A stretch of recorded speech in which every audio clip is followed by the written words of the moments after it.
Chapter 638. Faith is a kind of power. When the believers of Tibetan Buddhism faced the Buddha Randang, they devoutly lit their little fingers, burned their fingers to worship the Buddha, and burned their little fingers. In this process, they endured the pain that ordinary people could not bear.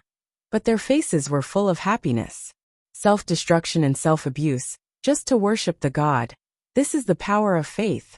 In the extremely poor families, they were in a precarious situation, and even the next meal was about to starve to death. But the devout believers still respectfully offered the life-saving dry food in front of the Buddha. Even if they starved to death, they still had to worship the Buddha, sacrifice life and death, just to worship the Buddha. This is the power of faith. For thousands of years, the gods and Buddhas of Xinyan Tantrism had enjoyed such devout faith and worship. The spiritual power condensed by countless believers was wrapped around this divine mountain, which had long formed an incomparably huge and amazing power of gods and Buddhas. This was the source of Masako Tachibana's strength. At this time, she held the Vajra wisdom sword in her hand and chopped down. The long sword was filled with the powerful and terrifying power of faith of Mount Koya for thousands of years. This force almost tore the sky apart, and in an instant, Mount Koya became covered with dark clouds, as if it was hanging over people's heads. The dark sky would fall and collapse at any time. This dark cloud almost covered the whole sky, so that most of the cloud body of Masako Tachibana was covered. The Japanese reporters who had been doing live reports at the gate of the royal courtyard saw the dark clouds rolling over their heads, but this dark cloud was quickly torn apart by a dazzling golden light. Although they didn't know what had happened, they knew that this must be the abnormality caused by the fighting in the courtyard. For a moment, they were stunned and looked at the scene on the field in a daze, unable to say a word.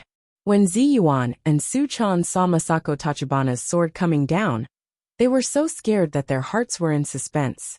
When Zhou Qin heard their shouts, he couldn't help but say in surprise, "Vajra Wisdom Sword.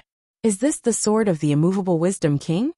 Ziyuan stared at the glass mirror of heaven with a nervous face. Her fingers unconsciously clenched, and her knuckles were a little white, but she didn't know it. She said, "Masako Tachibana is serious. She has already used the power of faith of Xinyan Tantrism. This power is the power of the immovable Wisdom King, the main god worshipped by Mount Koya." Zhou Qin couldn't help but ask, "But isn't Master the reincarnation of the immovable Wisdom King?" This question stunned both Su Chan and Ziyuan.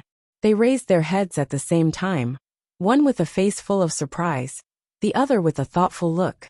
Su Chan laughed with ecstasy. "Yes, how could I forget about this? It's okay if Masako Tachibana doesn't use the power of the immovable Wisdom King, but she uses the power of faith of the immovable Wisdom King to deal with the reincarnated Wisdom King. Isn't this asking for trouble? Haha, this is going to be a good show." The more the little girl spoke, the more excited she became. The worry between her eyebrows was swept away, and her two glasses narrowed into a line as she smiled, her face full of pride. Although Ziyuan's eyebrows were also full of unconcealable joy, she still said cautiously, "Don't be careless.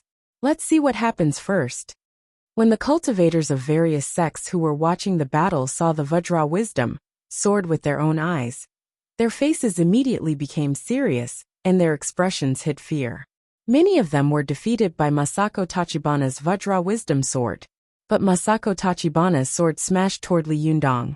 Although there was a loud bang, the tip of the sword stopped 3 inches away from the top of Li Yundong's head, so it could not fall anymore. Masako Tachibana was stunned, but then she became furious. She raised the huge sword in her hand again and chopped it down hard. The power of this sword was even greater than before. The long sword almost cut through the air. When the edge of the cloud sword rubbed against the air, it made a thunderous roar, which was so terrifying that it was suffocating. But this sword still fell 3 inches above Li Yundong's head again, and it could no longer move forward. No matter how angry Masako Tachibana was, the bat in front of Li Yundong seemed to have an invisible wall, forcibly blocking the terrible Vajra wisdom sword in front of him. Masako Tachibana was shocked and angry. "This is impossible. The immovable Wisdom King's intellectual sword could sever everything in the world. Even if it was a flowing river, with a single slash, the river would flow backwards, the raging waves would freeze. Even if it was the world's most unresolvable and chaotic strands of emotion, with a single slash of the intellectual sword, it could completely sever all love and hatred. Masako Tachibana had been in Japan for more than 10 years. There had never been anything that she could not cut off under the wisdom sword. How could she not even cut off the head of this young boy? Masako Tachibana was so angry that she shouted. In an instant, all the immovable Wisdom King dojo, statues, stone statues, Buddhist shrines, and even the lantern lampstands with the image of the immovable Wisdom King in the whole Mount Koya began to jump as if they were alive. Streams of white light gathered toward Masako Tachibana. Masako Tachibana's cloud body gradually condensed and turned into a raging Vajra surrounded by flames. This Vajra stared at everything in front of him. As the incarnation of Buddha's anger, as soon as he appeared in the world, he made people feel a terrifying aura of anger coming on their faces. The blue flame burning behind the immovable Wisdom King was like a sea of hellfire, vowing to burn everything in the world. There was a sea of blue fire boiling in the sky. In the eyes of the world, half of the sky on Mount Koya had turned a strange dark blue, and the surrounding air had become scorching hot. The leaves on Mount Koya withered quickly, as if they were being burned by the terrible high temperature, and were losing water rapidly. This blue flame quickly spread in all directions, and soon the whole sky turned into a blue sea of fire. Only the immovable Wisdom King stood in this sea of fire. His whole body was dark green. The Wisdom King showed ferocious teeth on both sides of his mouth, and his face was twisted with anger. He was bare-armed, his coat was tilted, and he was wearing a skirt. In his hand, he was holding the Vajra wisdom sword that Masako Tachibana had held before. He was raising the wisdom sword in his hand bit by bit, as if he would swing the sword down in the next second and completely destroy the world.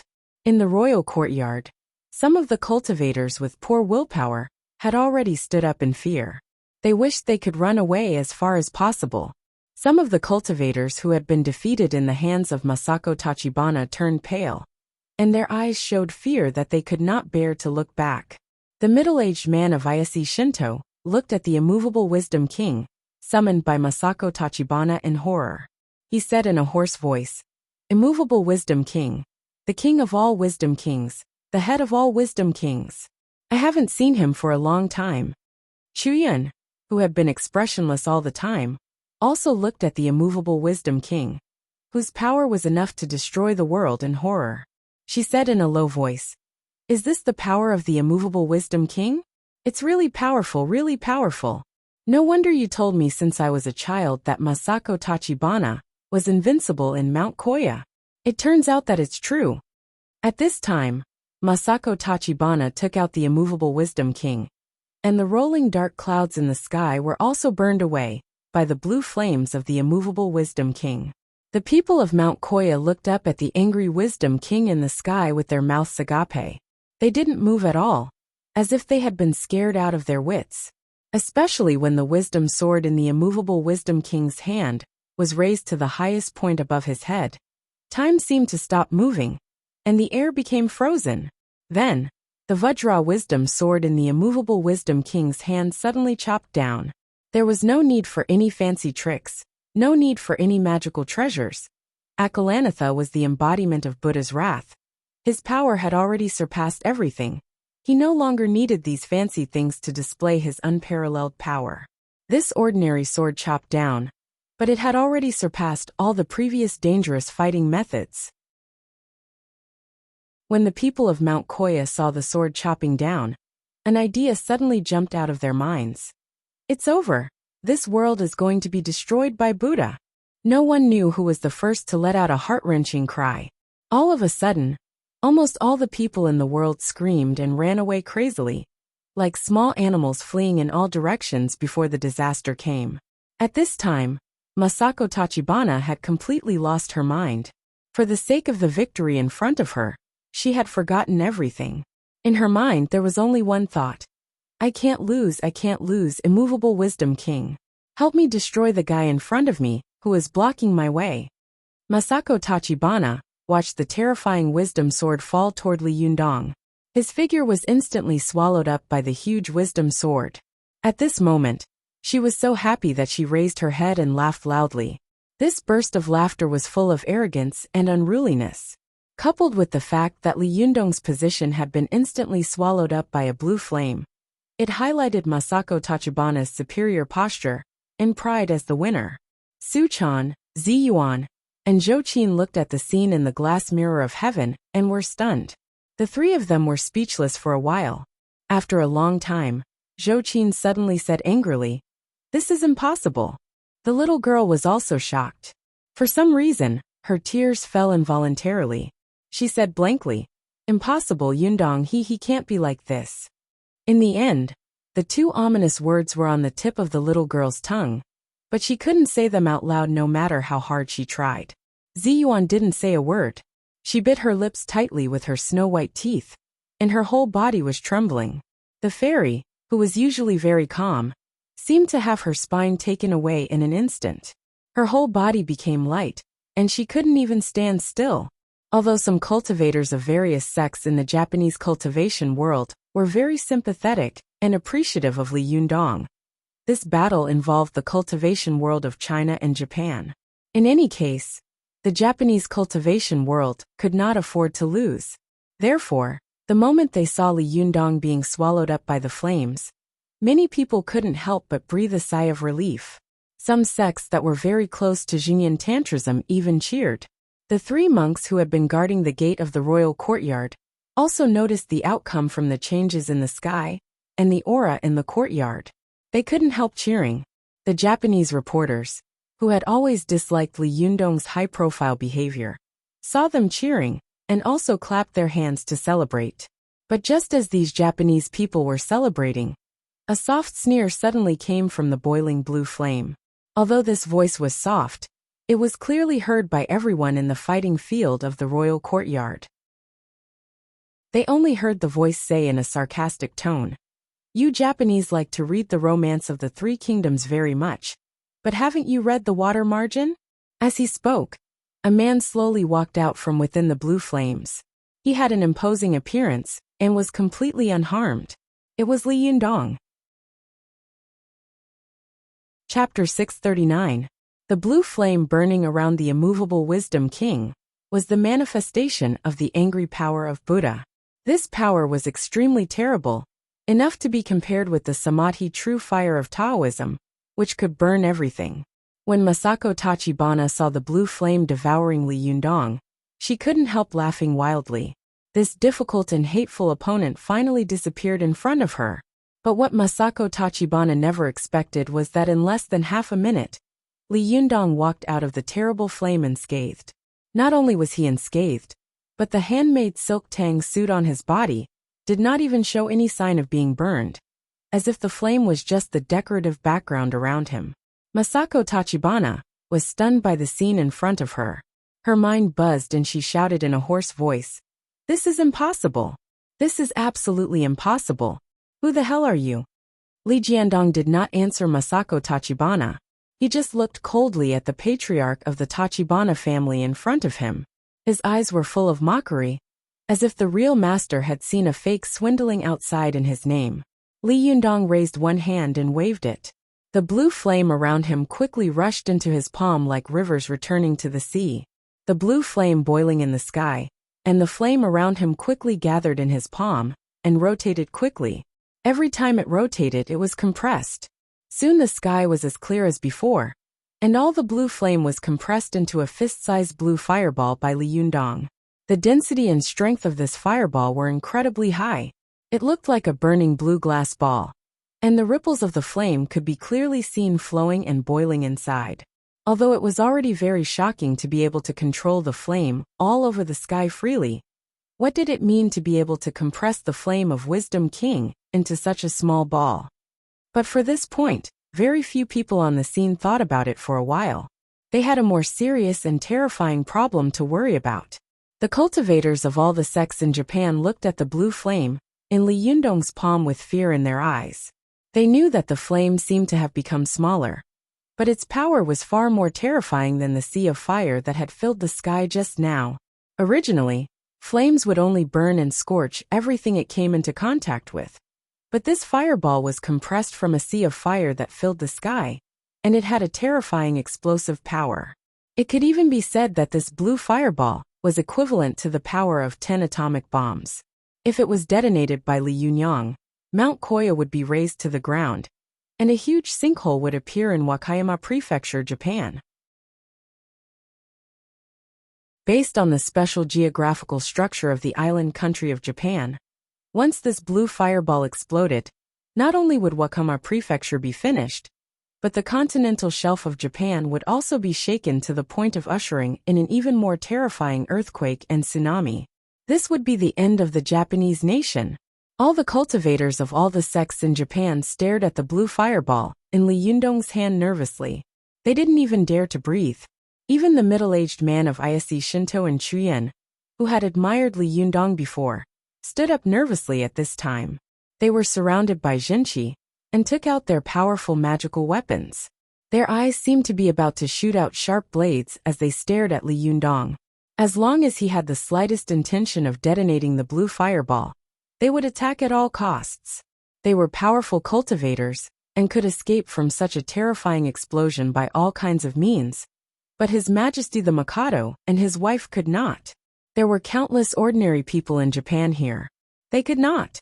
At this time, even the most arrogant Japanese cultivators did not dare to scold Li Yundong. They glared at Li Yundong and wanted to kill him in an instant, but they did not dare to speak at all. They were afraid that they would provoke this guy and detonate the fireball. Then Japan would disappear from this world. For a moment, the scene was extremely quiet. The cultivators of all the sects in Japan were sweating profusely and motionless like stone sculptures. Fortunately, Li Yundong did not intend to destroy Japan. The blue fireball in his hand became smaller and smaller, and finally, it slowly became so small that it could not be seen. Then, with a buzzing sound, a blue ripple burst out in the air and continued to spread in all directions. It was like a blue light wave spectrum, which was very beautiful. Li Yundong also knew that it would not do him any good to detonate this blue fireball. This fireball was enough to kill millions of secular people. Although he did not like Japan and hated its wolf-like nature, what had these people done? To say the least, if a cultivator killed an ordinary secular person, he would provoke a terrible divine tribulation. What about killing 1 million secular people? What kind of terrible tribulation would befall him? Not to mention that he was the reincarnation of Wisdom King. Even if the real Buddha appeared, he would be taken away by God. Wouldn't he? Moreover, among the cultivators of all sects on the scene, there were definitely many top experts. Many of their real cultivation was far above that of Masako Tachibana. However, Masako Tachibana could use the powerful power of faith, so she could defeat them. It was easy for these people to escape the range of the flame bomb. If he destroyed Japan, wouldn't they go back to take revenge? This kind of result was not what Li Yundong wanted to see. If it really happened, it would be a terrible war in the cultivation world of China and Japan, and it would even directly lead to the complete destruction of the cultivation world of China and Japan. After Li Yundong made the blue fireball in his hand disappear, the cultivators of all sects around him let out a long sigh of relief. A gust of wind blew, and some people felt that they were all wet, as if they had just been fished out of the water. The middle-aged man of Ayase Shinto couldn't help wiping the sweat on his forehead. He said with a look of relief and fear, "It was so dangerous, so dangerous." Chuyen also slightly loosened his clenched fists, and secretly breathed a sigh of relief. Fortunately, he is not a lunatic. However, Masako Tachibana didn't seem to feel the danger just now. She still looked at Li Yundong in disbelief and shouted as if she had lost her mind, "Who the hell are you?" Li Yundong smiled slightly and raised his other hand. At this time, the blue-black immovable Wisdom King in the sky instantly turned into countless tiny white lights and instantly broke down. One by one, thousands of strands flowed into Li Yundong's body.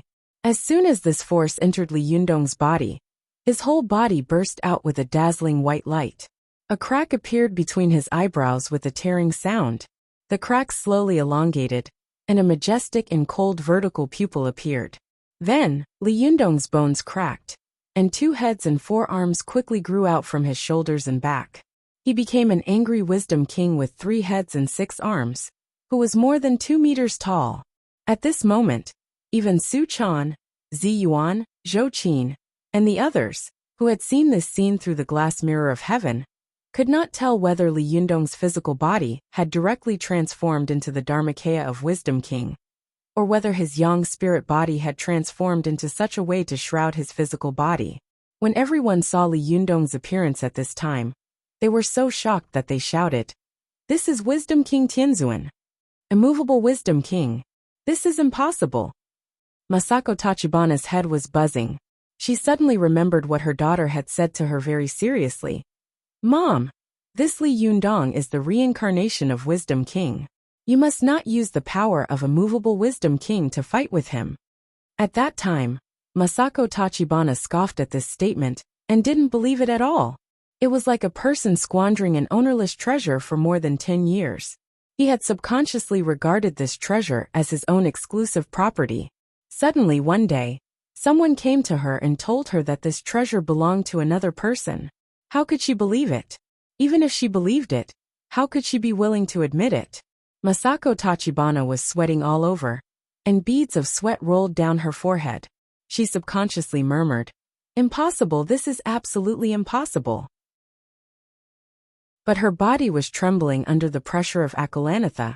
Trembling, her feet retreated step by step, as if she wanted to escape from this terrible place. At this time, Masako Tachibana regretted it to the extreme. If she didn't use the power of a movable Wisdom King, she might not be able to defeat Li Yundong. But she was too eager for quick success and instant benefits. She wanted to defeat her opponent in one fell swoop, and deter the hostile sects that were eyeing her covetously and ambitious. That was why she mobilized the power of a movable Wisdom King. The power of the immovable Wisdom King was stored in the various statues and shrines of Mount Koya, in the form of a seal. Without the call of Masako Tachibana's special bloodline power, they would never wake up and would never be used by outsiders. Even if Li Yundong was the reincarnation of a movable Wisdom King, it was impossible for him to mobilize this power in Mount Koya. It was better not to use this power. Once he used it, it was equivalent to giving the other party a big gift. Li Yundong's strength had increased exponentially, and the power of his Fa's Hen had increased to a level that no one dared to look directly at. Li Yundong slowly raised the Vajra sword in his hand. Although this sword was much smaller than the huge sword held by Masako Tachibana before, the condensed sharpness was like a substance, and its power was greater. When the sword in Li Yundong's hand was raised to the highest point, he suddenly shouted and slashed at Masako Tachibana. At this moment, Masako Tachibana only felt that the sky above her head suddenly darkened, and an extremely terrible force pounced on her. She couldn't move at all, not even a little finger. The only thing she could do was to watch as the sword slashed down on her head, and then let out a heart-wrenching scream. Just as the sword in Li Yundong's hand was about to fall on Masako Tachibana's head, a figure suddenly rushed out of the field and shouted, "Don't kill her!" Li Yundong took a closer look, and saw that Tachibana Wakako's thin body was standing in front of her mother. Her body was trembling slightly, and her trembling legs betrayed her heart full of fear. However, she bit her lips tightly, and there was a firm light in her eyes. The long sword in Li Yundong's hand stopped at the top of Tachibana Wakako's head in an instant. He said in a cold voice, "Give me a reason not to kill her." Tachibana Wakako's young and immature face was full of stubbornness. Her voice trembled slightly, but she still said loudly and forcefully, "Heaven has the virtue of cherishing life. Who doesn't make mistakes all his life?" Almost all the cultivators present were moved by this sentence. Even Kaisai Hikaryuni couldn't help but sigh, "Amitba." As for whether he was sighing at the failure of Jinyan Tantrism, or the wisdom of Tachibana Wakako, no one knew. Li Yundong was silent for a long time.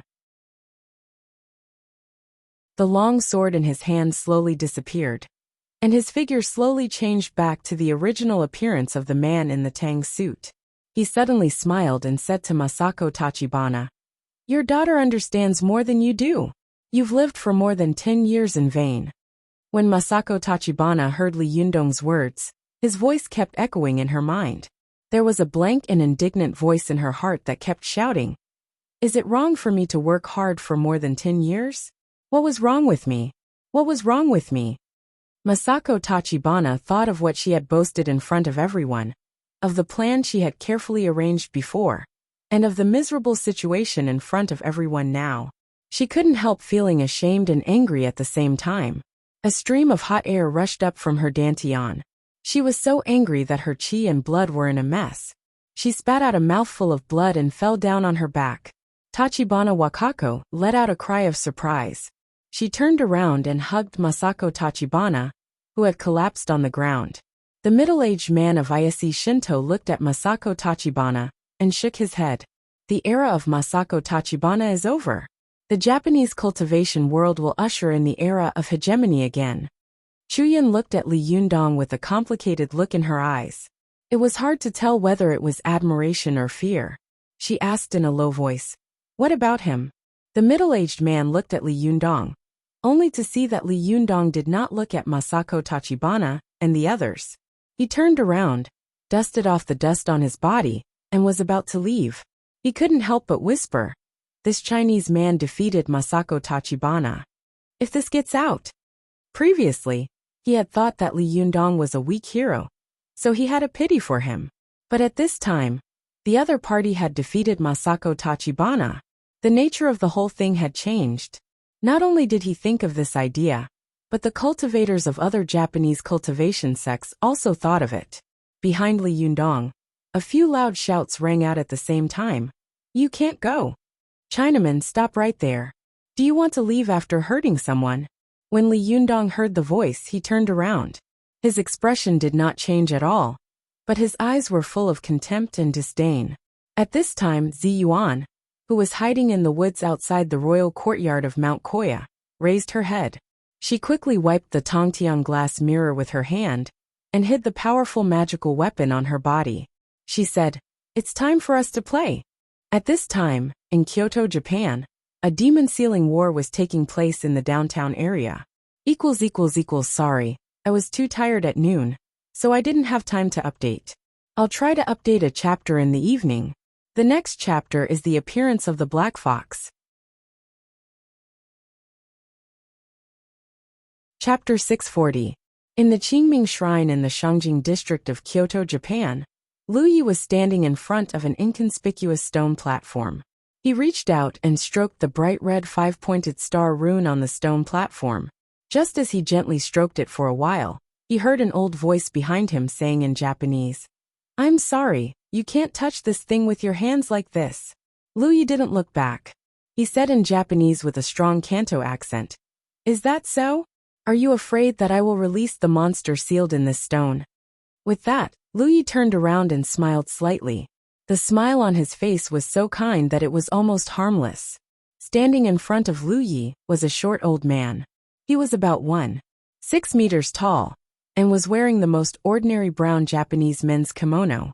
The old man's eyebrows were white and long, and the skin on his face was so old that it was like a crisscrossed ravine. He looked like he was more than 100 years old. He was slightly hunched, leaning on a cane, with one hand behind his back. He also looked at Lu Yi with a smile on his face. After the old man took a serious look at Lu Yi, he laughed and said, "You're from Kanto, aren't you? From your accent, it seems that you're from there. This stone doesn't have any monsters sealed in it. You might have heard some strange stories from somewhere, right?" Lu Yi laughed and said, "Really? But why did I hear that Tamamo no Me was sealed here?" A sharp light flashed through the old man's dim yellow eyes, but it was only for a moment. He quickly smiled and said, "You're wrong. Tamamo no Me was sealed in the Stone of Slaughter. Moreover, as early as the Muromachi era, Monk Xianwen used heavenly thunder to split the stone into two pieces. Although the Stone of Slaughter was still there, Tamamo no Me's soul had long been destroyed by Monk Xianwen. Haha, even the children know this story." Lu Yi also laughed with the old man. He said with a smile, "Really? But I didn't find any traces of lightning on the Stone of Slaughter when I was in Nasu town. Azuki Prefecture, Kanto. The old man laughed and said, "Nearly 1,000 years have passed. How can we still find these traces?" Lu Yi shook his head and said with a smile, "That's not necessarily true. If you want to destroy the soul of the mystical silver fox, it's useless to use ordinary heavenly thunder. Only the most powerful 9-heaven god night thunder can destroy her soul. Once the 9 heavens heavenly night thunder falls, let alone a stone, even the mountains, rivers, and seas will be turned into ashes. How can there still be a stone of slaughter?" The old man's eyes narrowed slightly. The smile on his face didn't change, but his voice slowly turned cold. He said word by word, "Who are you?" Lu Yi sighed softly. Instead, he turned sideways and reached out to gently stroke the 5-pointed star rune on the stone platform. He sighed in a low voice. "I also thought that the soul of the mystical silver fox was locked in the killing stone. So I secretly visited it in Guangdong for a long time. But I found that the killing stone was just an ordinary stone. But there was always a faint aura of the fox demon near this stone. So I understood at that time that the mystical silver fox was indeed sealed there. But because the mystical silver fox still had powerful demonic power when she was sealed, any creature that approached her would be sucked out of her life to restore her spiritual energy." Lu Yi continued with a smile. "Because of this, the Japanese cultivation world knows that they can no longer ignore the killing stone like this. If they don't do this, sooner or later, the mystical silver fox will absorb enough life and recover its strength to break out of the stone. Therefore you came up with a way to replace the dead. You asked monk Xian Wang to come forward and split a stone without the soul of the mystical silver fox with heavenly thunder. Then, you replaced the stone that was split with the stone that sealed the mystical silver fox with heavenly thunder. That is the stone in front of me." As he said this, Lu Yi turned his head to look at the old man behind him. "Am I right, Lord Su Qian of the Earth Imperial Sect? Or should I call you Lord Su Qian of Abe?" Su Qian's face was extremely serious. He stared at Lu Yi like lightning and said slowly, "Which sect are you from? Why did you come here to say such a thing? Since you know this, you should know that this stone is an ominous thing. You should leave." Lu Yi chuckled and said, "Is it really an ominous thing?" Su Qian saw that Lu Yi spoke in an authentic Kanto accent, and his manner and words were no different from those of the Japanese. The Kanto sect in the Japanese cultivation world was a very famous force. In the battle to encircle and suppress the mystical silver fox, the Kanto sect was the cultivator who rushed to the front. Although Lu Ye's words were a little strange, and he even knew the real origin of Tamamo no Mei, it could be seen that he should be a cultivator with a very strong background. Therefore, Su Qian had the preconceived idea that Lu Yi was a cultivator from the Kanto area of Japan.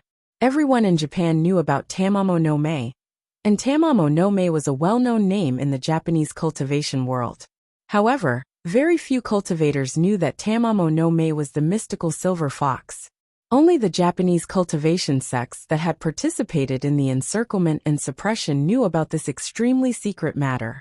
In the era of the Emperor of Tobarama, the mystical silver fox had hidden beside the emperor in the name of Tamamo no Mei.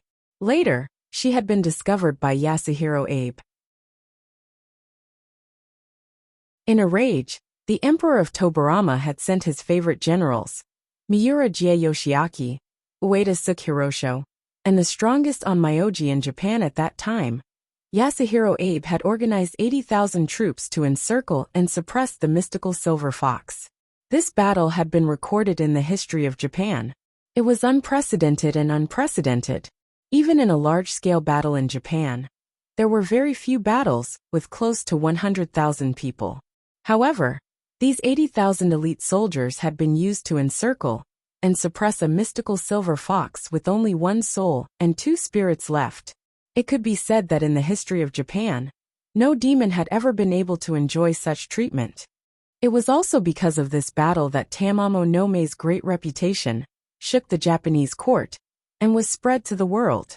Since then, the name of the mystical silver fox had been changed in the cultivation world of Japan.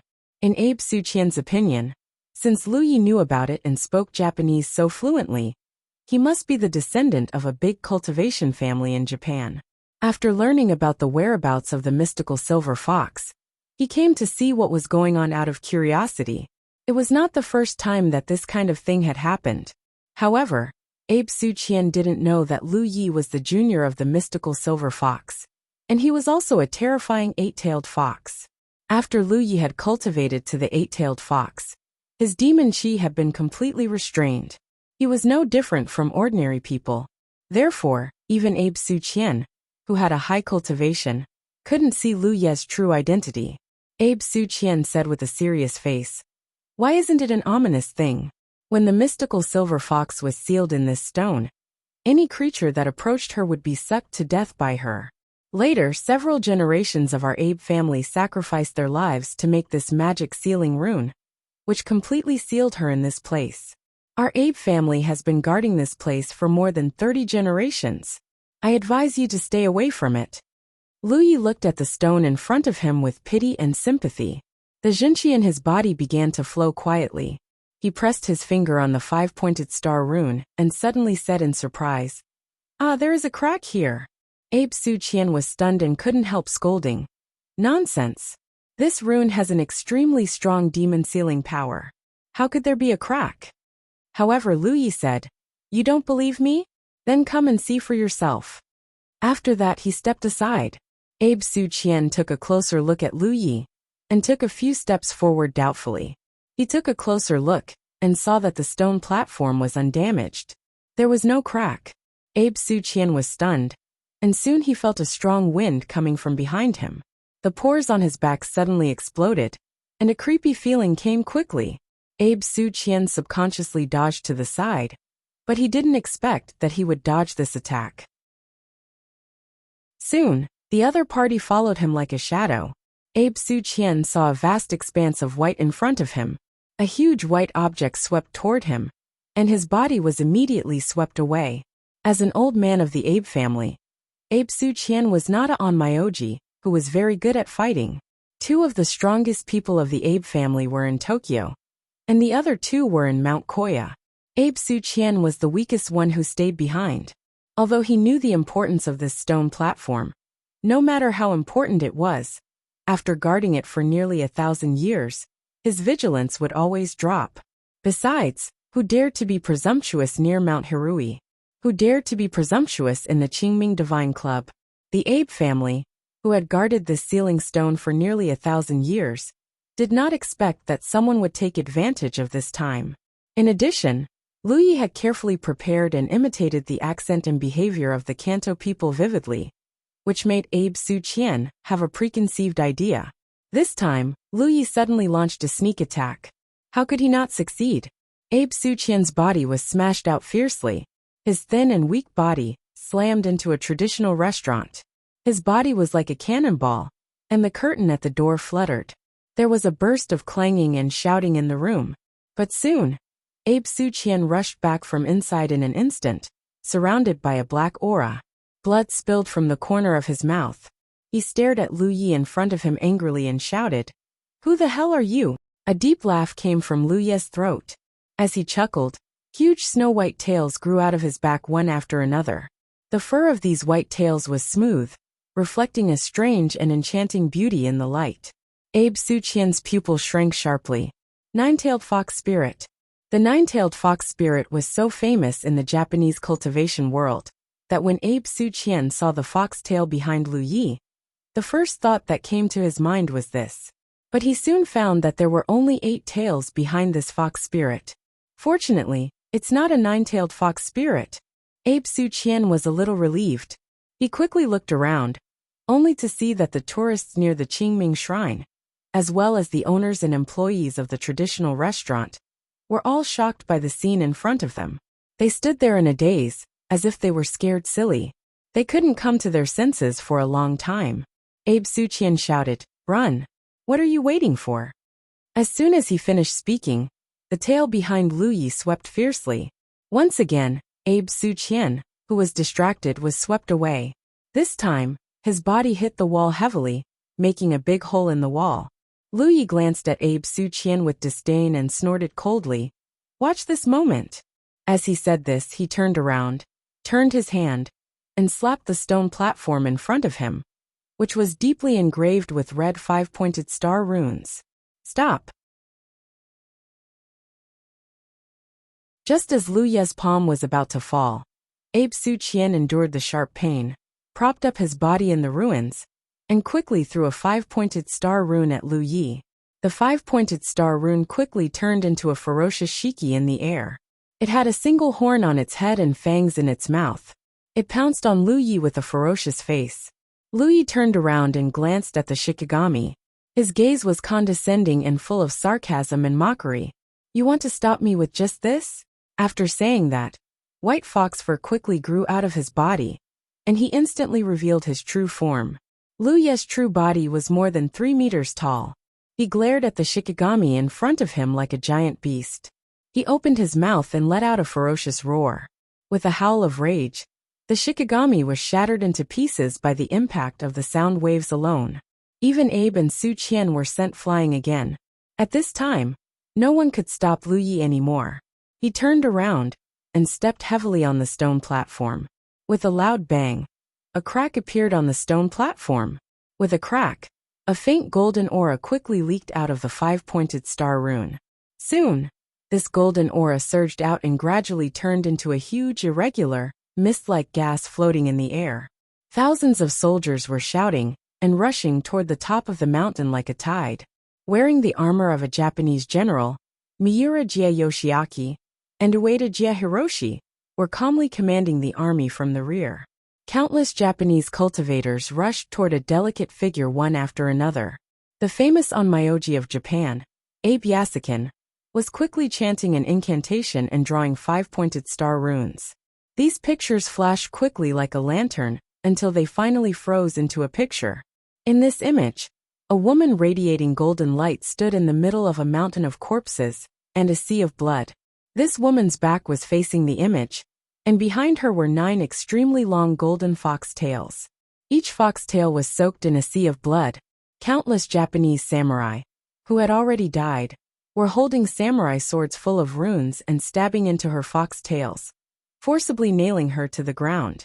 This woman had been hit by countless sharp arrows, and her body was entangled by the dense dead Japanese warriors. Facing the tide-like enemies and the masters of the Japanese cultivation world, she still let out an unyielding and earth-shattering roar. "I'm the mystical silver fox. Who can stop me?" With a loud bang, the picture was shattered in an instant, and the golden powder scattered. Only a clear shout echoed in the sky above Jingdu, Japan. "I'm the mystical silver fox. Who can stop me?" At this moment, many Japanese in Jingdu heard this voice, but this voice was in Chinese. Naturally, they couldn't understand it. Even if there were people who could understand Chinese, they were also like the pedestrians around them. They raised their heads in a daze and looked at the sky, not knowing what had happened. Abe Su-chien couldn't help trembling all over. With a face full of fear and despair, he said in a trembling voice, "God. The mystical silver fox has been reborn."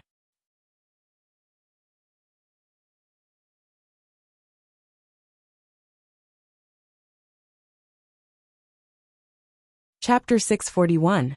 The voice of the mystical silver fox shook the sky, and the whole capital was surprised.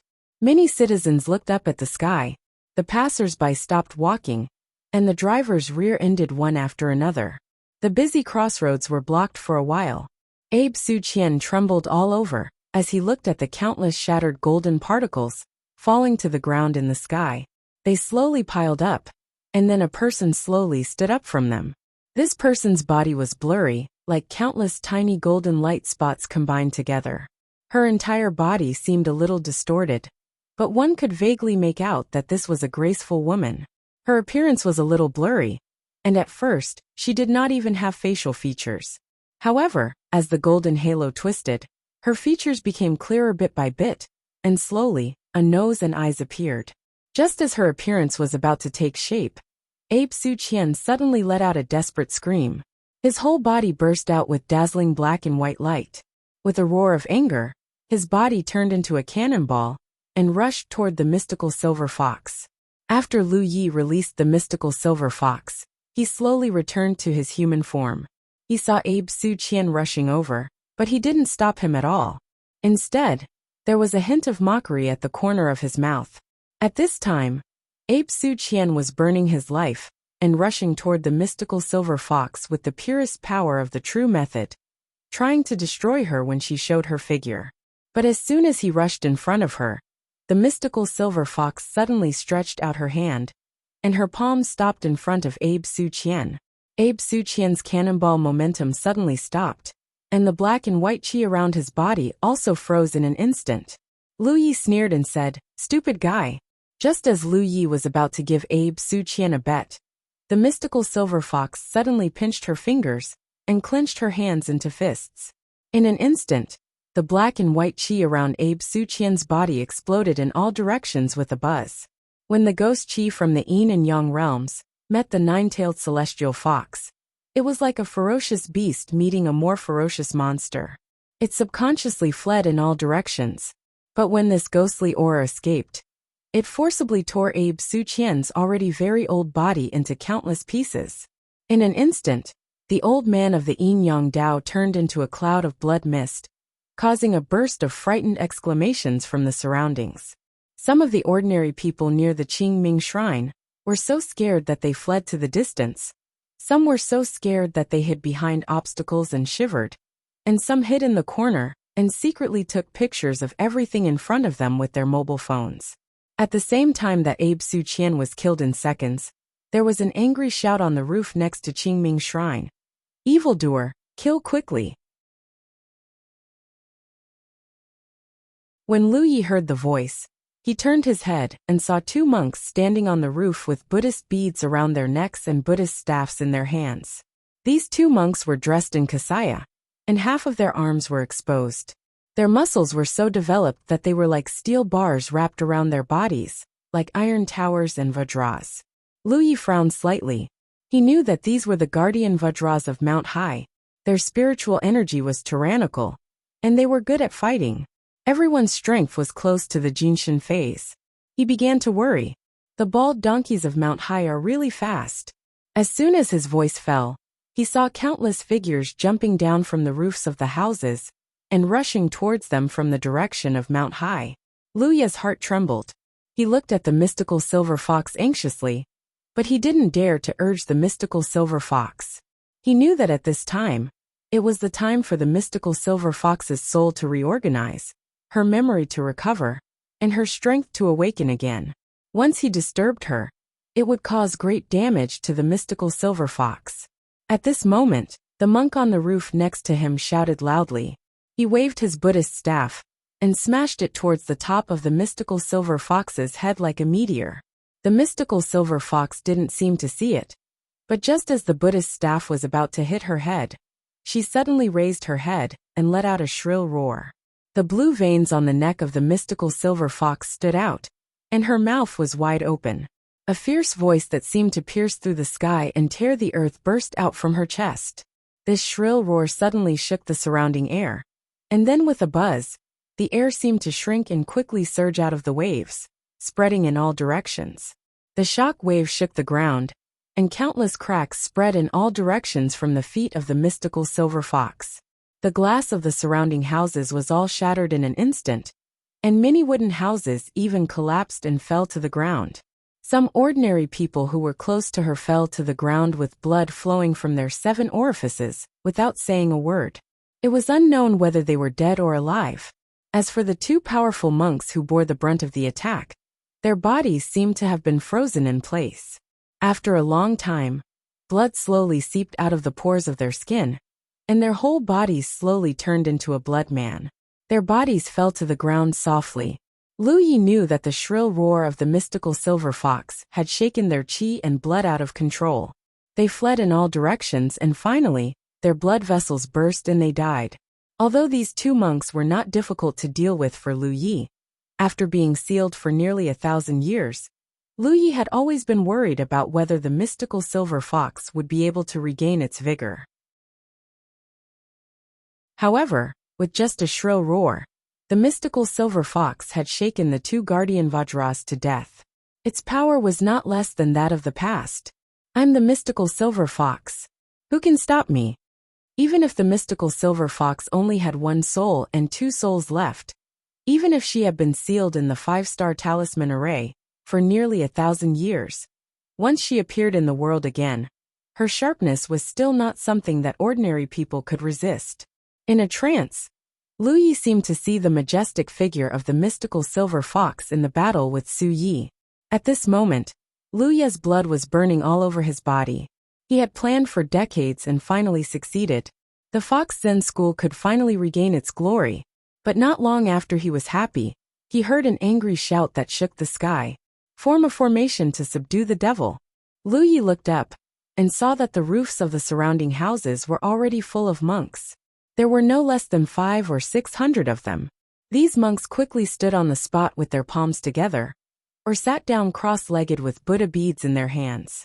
They began to recite scriptures in unison. These chanting sounds shook heaven and earth, revealing an extremely powerful Buddhist power. At once, the mystical silver fox screamed in pain, and her body, which was becoming clearer and clearer, became distorted and blurred again. Among these monks, the leader was a monk dressed in a red cassock. His whole body was shining with amazing golden light. From a distance, he was an old monk in his 70s. Lu Yi's heart trembled, and he said in a low voice, "The sect master of the Tiantai sect, Imagawa Koyin."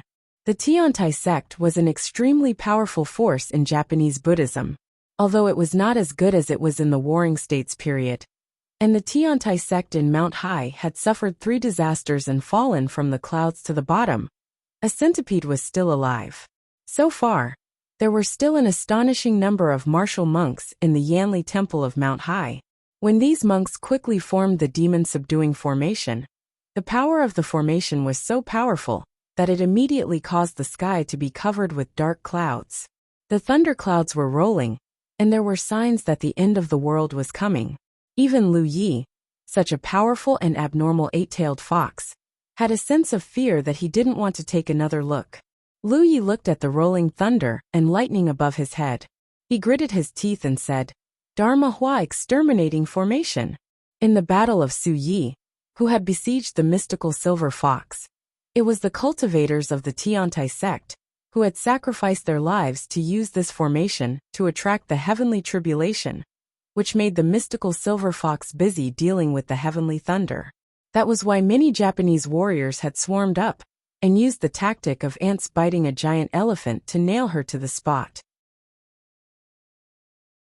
The master of the Tiantai sect obviously realized what had happened here at the first time, so he made an amazing decision in an instant. He would activate the Dharma Hua exterminating formation again and seal this terrible demon again. These monks obviously knew that once this formation was activated, most of them here would become sacrifices to launch the heavenly tribulation and die. However, none of these monks retreated timidly. Their faces were full of expressions of facing death calmly, and their voices of chanting the scriptures and incantations did not tremble at all. Soon, the rolling divine thunder in the sky became more and more fierce. The thunder and lightning that fell from all directions were so thick that it made people's hair stand on end. Lu Yi secretly gritted his teeth, quickly took out a talisman from his bosom, and also quickly recited the incantation. Just as he was reciting the incantation, there was a loud bang, and the rolling thunder and lightning around him fell in an instant. It was as if countless divine thunders had gathered together, forming an astonishing torrent of heavenly thunder, rushing towards the mystical silver fox.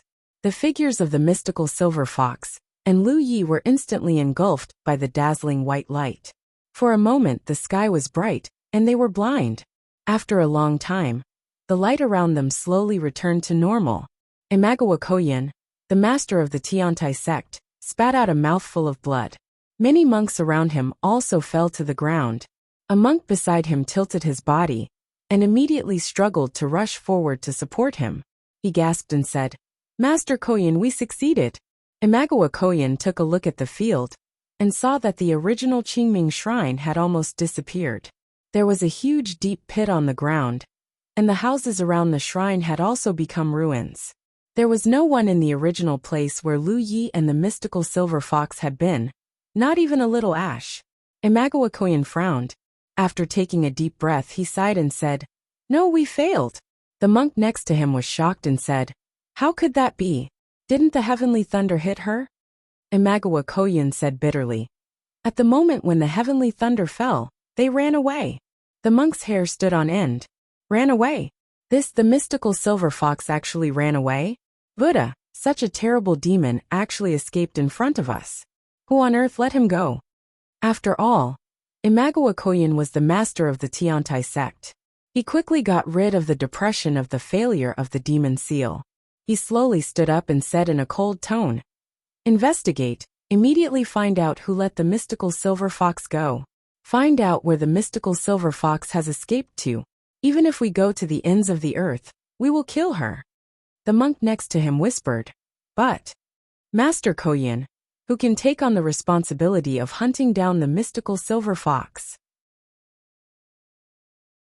Imagawa Koyin said coldly, We interrupted the reorganization of the mystical silver fox's soul. Now her soul must have scattered and gone to find her other souls. Therefore we must find her and kill her before she finds the other souls otherwise. Imagawa Koyin didn't say the rest of the sentence, but the monk next to him could guess what he was going to say next. Otherwise, once the mystical silver fox recovered all her strength, it would be an unprecedented catastrophe for the Japanese cultivation world. Sorry, I'm too tired today. I went home and slept first. It's even later, but there will be a lot of updates. There will be another update later. In addition, someone asked me if the story would be dominated by Japan in the future. My answer was, how could that be?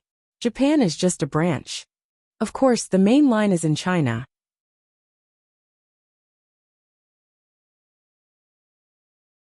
Chapter 642. Just as the mystical silver fox was released, Zi Yuan, Su Chan, and Zhou Qin were about to start their big plan. But as soon as they moved, Su Chan's body suddenly froze in place. She looked in the direction of Jingdu with a blank and surprised face. Zi Yuan and Zhou Qin both stopped and turned to look at her in confusion. Zi Yuan asked carefully, Su Chan, what's wrong? What's wrong? Su Chan felt her heart skip a beat. There seemed to be a very familiar aura in the distance. This aura might be very strange to ordinary people, but for Su Chan, it was extremely familiar, because it was the unique aura of the fox demon. Where did the fox demon come from? What a strong aura! How could it be so strong? Su Chan looked over, and saw that there seemed to be a very faint dark cloud in the distant sky. It was obvious that this powerful fox demon chi had provoked the heavenly thunder. The little girl looked at the distant sky in surprise and thought to herself, Could it be Master? No, even Master doesn't have such a strong aura. How strong is the fox demon chi to be able to reach me? The little girl stared straight into the distance with her glasses, and her mind was running wild for a while. Suddenly she didn't know why, but 4 words suddenly popped up in her mind. Mystical silver fox. Yes, it must be the mystical silver fox. In the world, only the aura of the mystical silver fox could be so strong. This thought immediately frightened Su Chan.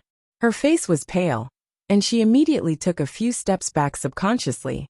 She cried out involuntarily, No, this is impossible. Although the little girl was sometimes stupid, she was often very smart at the moment of life and death, especially after the Taoist assembly. The little girl naturally knew what it meant to the Fox Zen school, if the mystical silver fox was really resurrected. What it meant to Li Yundong. Little by little, an extremely terrible idea suddenly flashed through Su Chan's mind. She immediately jumped up and said to Zi Yuan and Zhou Qin in horror, Oh no, let's go. Yundong is in danger. As he spoke, he took the lead and rushed forward. Zi Yuan and Zhou Qin were at a loss, and looked at Su Chan suspiciously. Zhou Qin couldn't help chasing after her and asking, Su Chan, what's wrong with you? What's going on? Su Chan looked anxious, but she didn't dare to say her guess, so she said, Don't ask so much now. Hurry up and implement our plan. Let Li Yundong get away as soon as possible. Otherwise it will be too late. Zhou Qin became more and more confused. She wanted to ask again, but Zi Yuan immediately said firmly, Don't ask. Listen to Su Chan first. Let's go.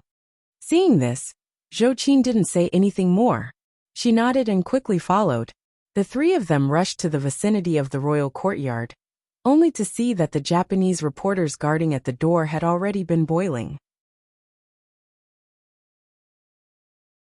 After witnessing the strange situation of the previous fight, they thought that Masako Tachibana had won the final victory. They were so excited that they wished they could rush inside and take pictures. For reporters, these monks of Xinyan Tantrism blocked them outside, which was a great torture to their curiosity. Ziyuan saw at a glance that the three monks at the door were also looking curiously in the direction of the courtyard. She lowered her voice and said quickly, "I'm in charge of the one in the middle. Su-chan, you're in charge of the one on the left. Zhou-chin, you're in charge of the one on the right. Do you have any objections?" Zhou-chin and Su-chan nodded at the same time, and Ziyuan also nodded. She raised her hand and quickly threw a small earth magic behind the Japanese reporters. With a loud bang, the mountains behind these Japanese reporters suddenly shook, which scared them so much that they immediately subconsciously held the machine and lay on the ground. Ziyuan gritted her teeth and immediately said, "Go." After that, a purple light flashed around her, and the ninth heaven Ziyuan silk quickly swept out. Her figure also disappeared in an instant. The ninth heaven Ziyuan silk was like a huge net, which instantly enveloped all the monks in the middle. Although the monk struggled desperately and roared loudly, his voice was trapped in the ninth heaven Ziyuan silk. His whole body was wrapped like a mummy, and his body fell straight down. The two monks next to him were attracted by Ziyuan's magic. They looked in the direction of the sound with vigilance. The person in the middle was hit and fell backward, but they didn't seem to notice it. At this time, Zhou-chin's whip broke through the air with a swish. The head of the whip was like a poisonous snake spitting out its tongue. It accurately hit the Shanzhong acupoint on the chest of the monk on the right, causing his qi and blood to roll. He couldn't even cry for help, and his body involuntarily bent down. Then, the Vulcan's whip in Zhou-chin's hand quickly wrapped around the monk's body. Zhou-chin shook her wrist and pulled him to her like a prey. She stretched out her hand and quickly poked the monk with her fingers. The monk fainted without saying a word. Although Zhou-chin didn't make the monk make a sound, the sound of Zhou-chin's whip breaking through the air and the sound of pulling people attracted the monks on the left to look at them. As soon as the monk turned his head and saw the scene in front of him, he was about to cry out in alarm. But as soon as he opened his mouth, a beautiful girl appeared in front of him. The girl held a strand of black hair in her hand and touched his neck. He immediately felt his whole body stiffen, and his voice disappeared in his throat. He lost control of his whole body and tilted to the side. At this time, Ziyuan also appeared in front of the fallen monk in the middle at the same time, and caught him before he fell to the ground.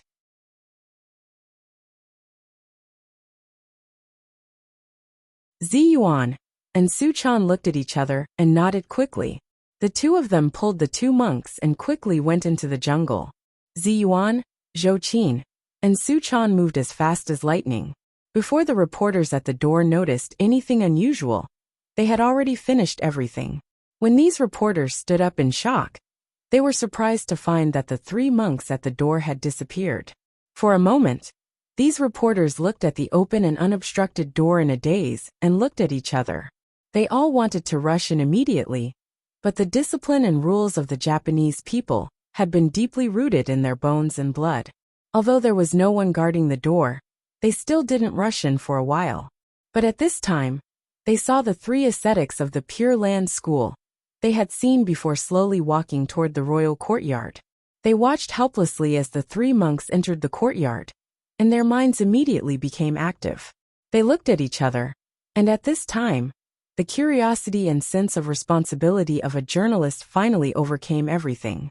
With a shout, they rushed inside like a swarm of bees. Masako Tachibana and Kaisai Hikaryuni both knew that although the emperor was also in the courtyard, there were masters from all kinds of sects in the Japanese cultivation world. Naturally, no one could rush to the emperor.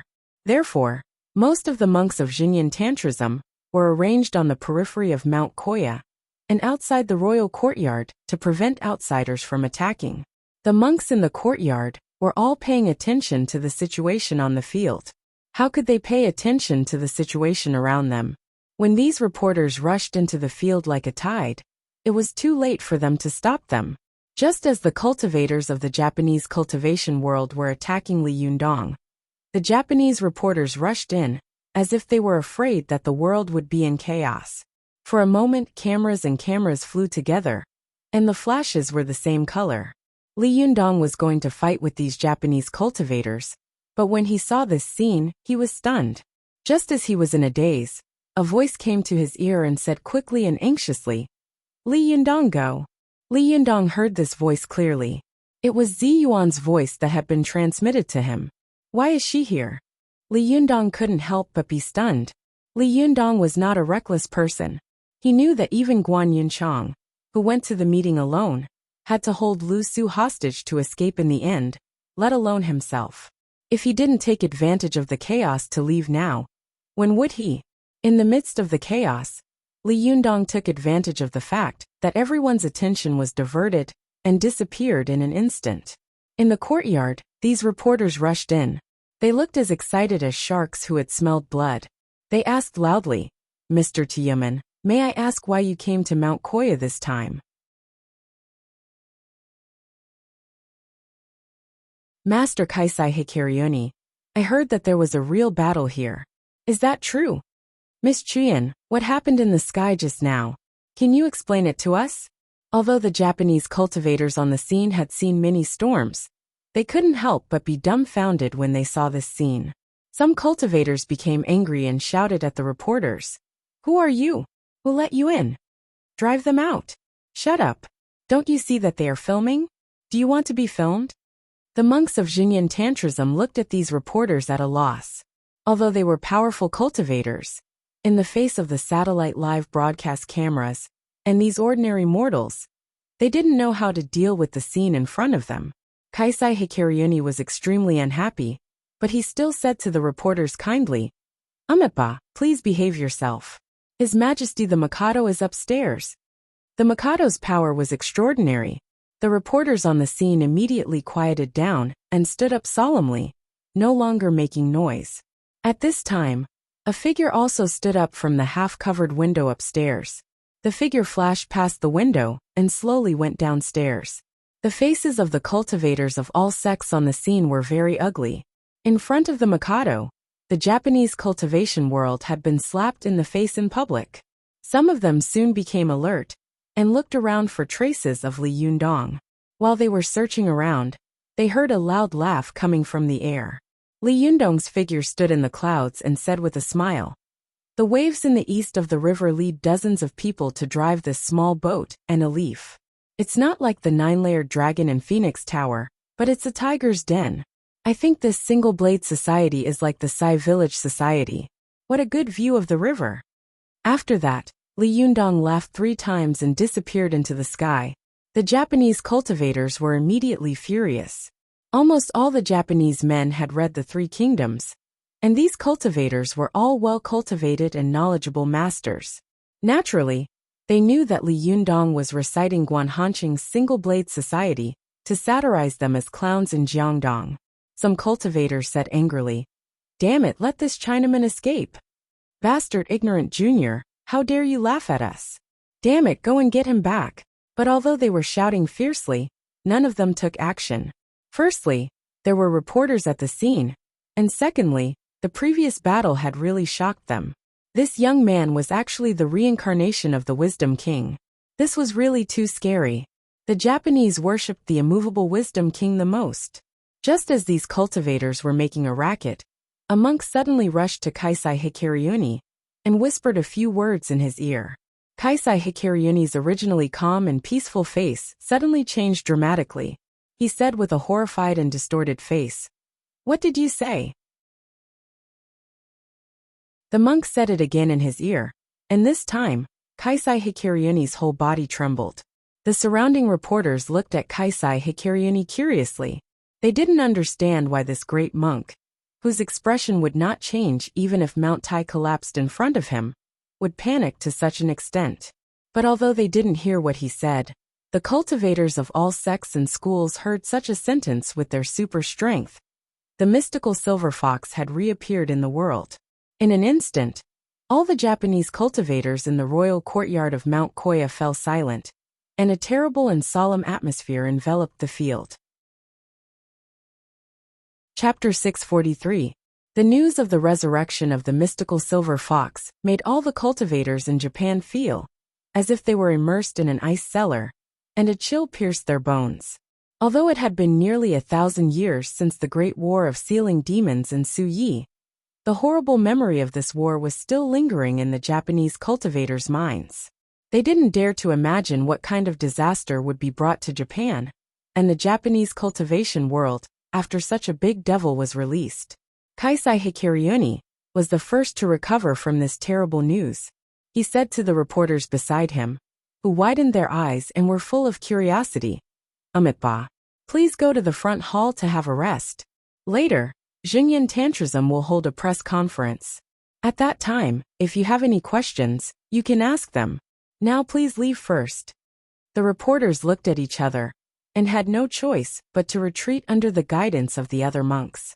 After the reporters left, the other cultivators immediately shouted, "Master Kaisai Hikaryuni, what's going on?"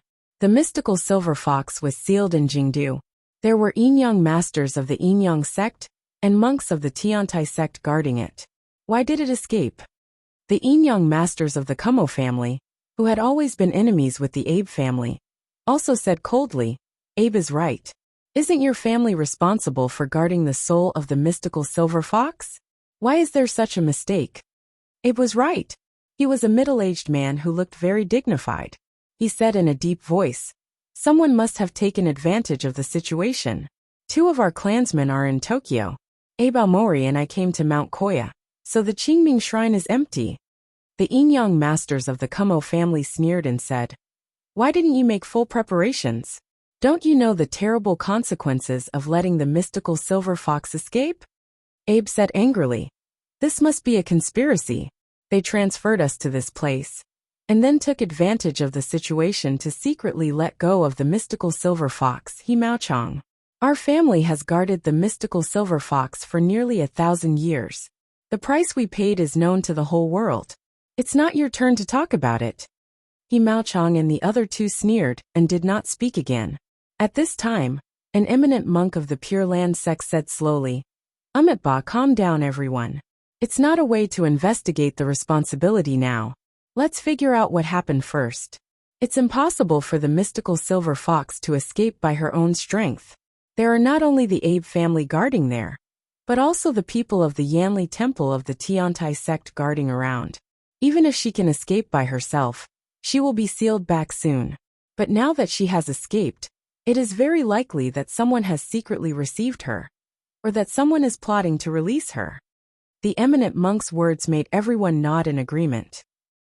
Guzagwanji turned to the monk who had reported the news and said, "Did the Tiantai sect make it clear who let the mystical silver fox go?" The monk shook his head quickly. "No." Kaisai Hikaryuni pondered for a moment. Then he suddenly raised his head and said to everyone with flickering eyes, "Everyone, I think we might have fallen into a trap." Everyone was shocked and asked, "What trap?" Kaisai Hikaryuni said slowly, "Li Yundong, who came to fight with us, is very likely to be a cover to attract our attention." Everyone was shocked again. They looked at each other, but soon nodded and said, "Yes, it's possible. It must be like this. Catch this Chinaman and force him to tell him the whereabouts of the mystical silver fox." Goddess Chuyan of the Ise Shinto frowned slightly. She suddenly said softly, "This is just an inference. There is no evidence." Although her voice was soft, it carried a lot of weight. It could be said that Masako Tachibana had lost her reputation in this battle. It could be imagined that the Tachibana family would fall into a low valley because of this. The Ise Shinto would definitely rise again, and the goddess Chuyan would play a very important role in it. Therefore, as soon as she spoke, the cultivators around all looked at her. Although some people disagreed, they did not refute because of the power of the Ise Shinto and the face of the goddess Chuyan. Kaisai Hikaryuni said, "There is indeed no evidence, but think about it. Why didn't the mystical silver fox escape earlier or later? Why did she escape at this time? When Li Yundong was about to leave, these reporters who had been blocked outside rushed in. One thing is a coincidence. What about 2 or 3 things? Besides, the current situation is related to the life and death of our Japanese cultivation world. If we still follow the rules to pursue evidence, it will be a terrible disaster. How to save this terrible situation is the righteousness. Kaisai Hikaryuni's words were firm, and his tone was heavy, which was moving. Goddess Chuyin was stunned. She was a real cold and taciturn woman. She was not good at debating with words. A great monk like Kaisai Hikaryuni often had to debate with others about the Dharma. His eloquence and thinking were incredibly strong. If they were to compete in words, even 100 Chuyin would not be able to defeat this old monk. The middle-aged man next to her knew that Kaisai Hikaryuni's words had seized the commanding heights of morality and righteousness. But Kaisai Hikaryuni had taken advantage of this opportunity to divert everyone's attention and spearhead. He had quickly gotten rid of Xinyan tantrism from the defeat in the battle just now, so as to avoid everyone's accountability. After all, it was a great loss of face to lose to a Chinese in front of the Emperor of Japan. But at the moment, what was more important than investigating this responsibility was to hunt down the mystical silver fox. At this time the middle-aged man said, "Master Kaisai Hikaryuni is right. We should immediately chase after the mystical silver fox, before she fully recovers her strength." Kaisai Hikaryuni looked at the middle-aged man in surprise, as if he didn't understand why Ise Shinto would speak up for him. But seeing the olive branch handed over by the other party, Kaisai Hikaryuni quickly took it. He said, "Ba, Lord Xinguang is right. This is the time for us to unite sincerely and overcome the calamity." Xinguang smiled and said, "Master Kaisai Hikaryuni is right. But who will take the responsibility of hunting down the mystical silver fox?" Kaisai Hikaryuni was stunned. He glanced at Xinguang and saw that his smile was full of meaning. He was furious. He thought that the other party had handed him an olive branch, but who knew that it was a straw? Kaisai Hikaryuni cursed in his heart. What a cunning guy! How dare he try to take away the dominance of the Japanese cultivation world at this time? Where there are people there is Jianghu, and where there is Jianghu there is fighting. Even the Japanese, who have always been united, can't jump out of this cage in the face of the struggle for fame and wealth and power. Masako Tachibana had fallen. Now, who didn't covet the throne of Mount Tianwang? Kaisai Hikaryuni knew that whoever could shoulder the responsibility of hunting down the mystical silver fox would be able to take away the leadership. Whoever could seize the leadership would be able to stand at the commanding heights of the Japanese cultivation world on the basis of righteousness, just like what the Xinyan tantrism had done before. Kaisai Hikaryuni wanted to object, but he couldn't refute Xinguang's words no matter how hard he racked his brains, because the other party was also speaking from a righteous point of view. Moreover, it was even more impossible for him to recommend the Xinyan tantrism to stand at the forefront of the storm. Who would believe in a sect that had just been defeated in a fight? However, Kaisai Hikaryuni was not an ordinary person. His mind was like lightning. He thought quickly and said, "The mystical silver fox is a powerful demon that has only been seen in thousands of years. If we want to catch her, 1 or 2 sects can't succeed. This matter should be done together by all of us." Xinguang also cursed in his heart. "Old bald donkey, you know that you can't object to my words, so you simply suggest that all the major sects share the leadership together. Damn it!" Xinguang smiled and said, "Although what Master Kaisai Hikaryuni said is good, if we don't have a leader, we will fall into a situation where there is no leader. Maybe we will be defeated by the mystical silver fox one by one." Some sects were close to the Ise Shinto, so they agreed one after another. Naturally, the other sects were not stupid. Some people objected, some shouted, and some bowed their heads in thought. Tachibana Wakako, who walked to the backyard with Masako Tachibana in her arms, carefully wiped the blood from the corner of her mother's mouth. She raised her head and looked at the cultivators who were quarreling in the courtyard. She said with a blank face, "Are they all crazy? Why are they still quarreling at this time? Why can't they unite a little?" Tsuruko Tachibana knelt on the tatame, took the blood-stained towel from Tachibana Wakako's hand, and washed it in the wooden bucket beside her. She sighed softly and said, "Wakako, when you grow up, you will understand." Tachibana Wakako shook her head and said, "If I have to understand this when I grow up, I will become like them. Then I would rather not grow up." Tsuruko Tachibana smiled and stroked Tachibana Wakako's long black hair lovingly. "I hope you will remember what you said in the future. Wakako, don't waste your life on fighting for fame and fortune. Don't repeat Masako's mistake." Tachibana Wakako seemed to have grown up a lot. She looked up at her grandmother and nodded hard. "Yes." Tsuruko Tachibana smiled with relief. She raised her eyes and looked worriedly at the noisy cultivators in the field. She was silent. Tachibana Wakako also followed her gaze and said worriedly, "How long do they want to quarrel? Grandma, how do you think they will solve it?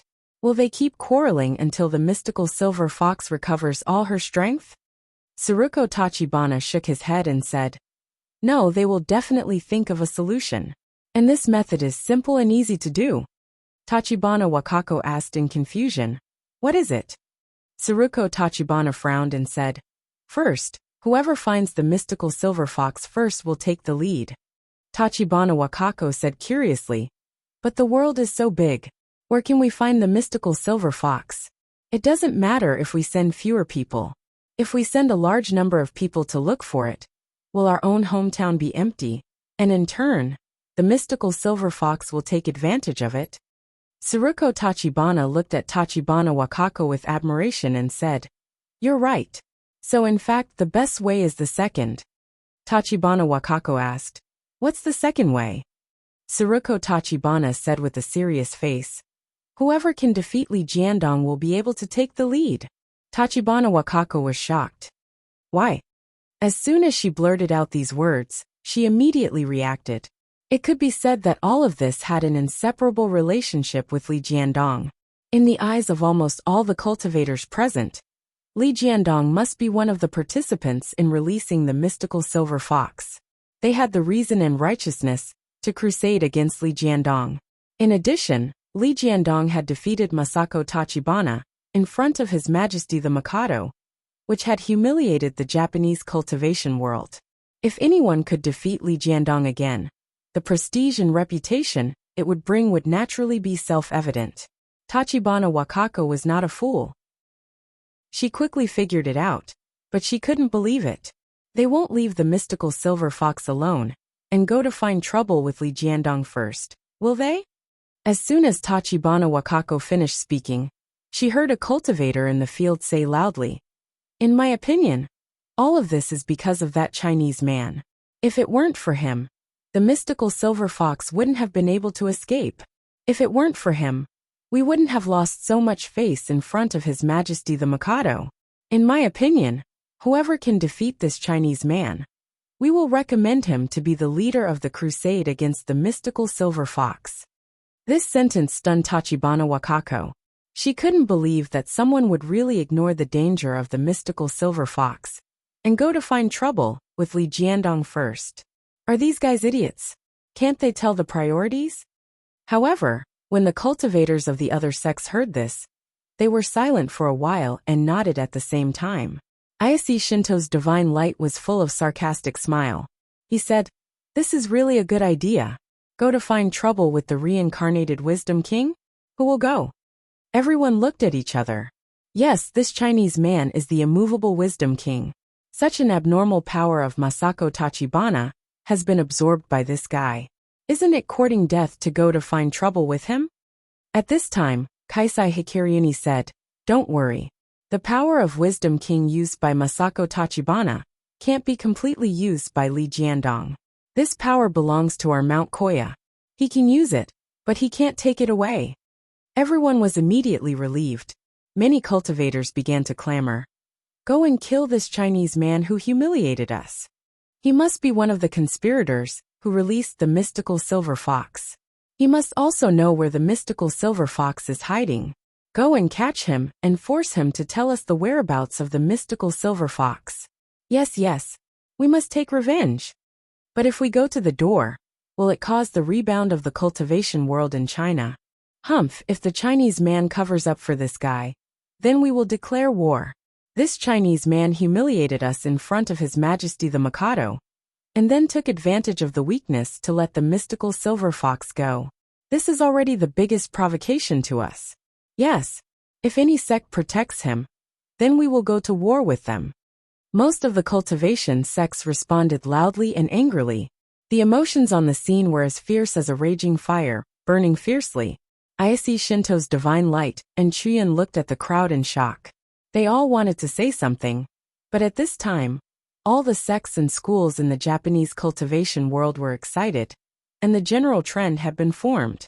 If they didn't go with the trend, even Ise Shinto would be abandoned. Not only would they not get any benefits, but they would also be regarded as traitors and aliens by the Japanese cultivation world. Tachibana Wakako, who was looking at the crowd from afar in the backyard, said in shock, "Are they all crazy? This will cause a war between the cultivation world of China and Japan." Tsuruko Tachibana shook his head and sighed, "Child, the war has already begun. You and I can't stop it." Chapter 644. Just as the Japanese cultivation world was in a state of excitement, a dazzling ray of light suddenly appeared in a remote uninhabited mountain area on the mainland of China. After the ray of light flashed, two figures appeared in the dense jungle. One of them was tall and sturdy. It was Lu Yi, and the other was shining with golden light.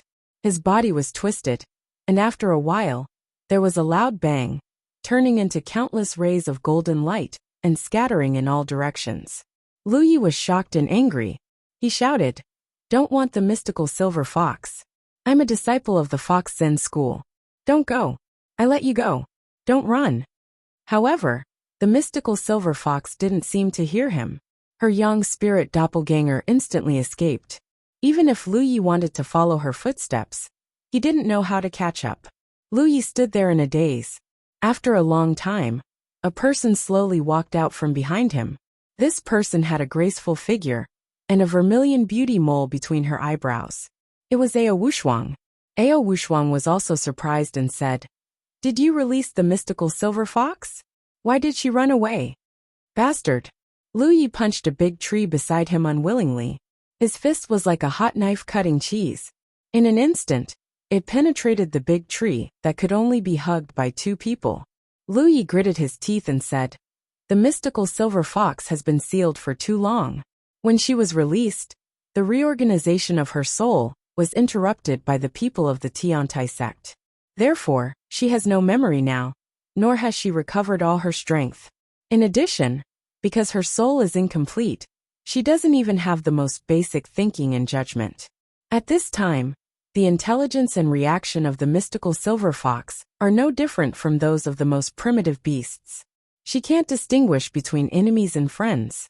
She can only judge the most beneficial choice for herself based on the most primitive beast nature. Ao Wushuang was tongue-tied and asked, "How could this happen? What's the best choice for her now?" Lu Yi looked at Ao Wushuang with a cold face. "If it were you, how would you react after losing something?" Ao Wushuang said quickly, "Go and get it back." Lu Yi nodded slightly. That's right. Ao Wushuang was also a very smart woman. She soon realized what Lu Yi was angry about. "You don't know where the rest of the soul of the mystical silver fox is?" Lu Yi sneered and said, "Of course I know. Do you think my decades of planning is in vain?" Ao Wushuang asked in confusion, "Then why are you so angry? Since you know, why don't you just go and wait for them?" Lu Yi said angrily, "Do you know which soul the mystical silver fox is looking for? Moreover, if I know, how can others not know? If I go to wait for the rabbit, then the bald donkeys of Shiyuan Temple and Jinshan Temple will know. Most importantly, how can the mystical silver fox appear so easily? Her paranoia is rare in the world.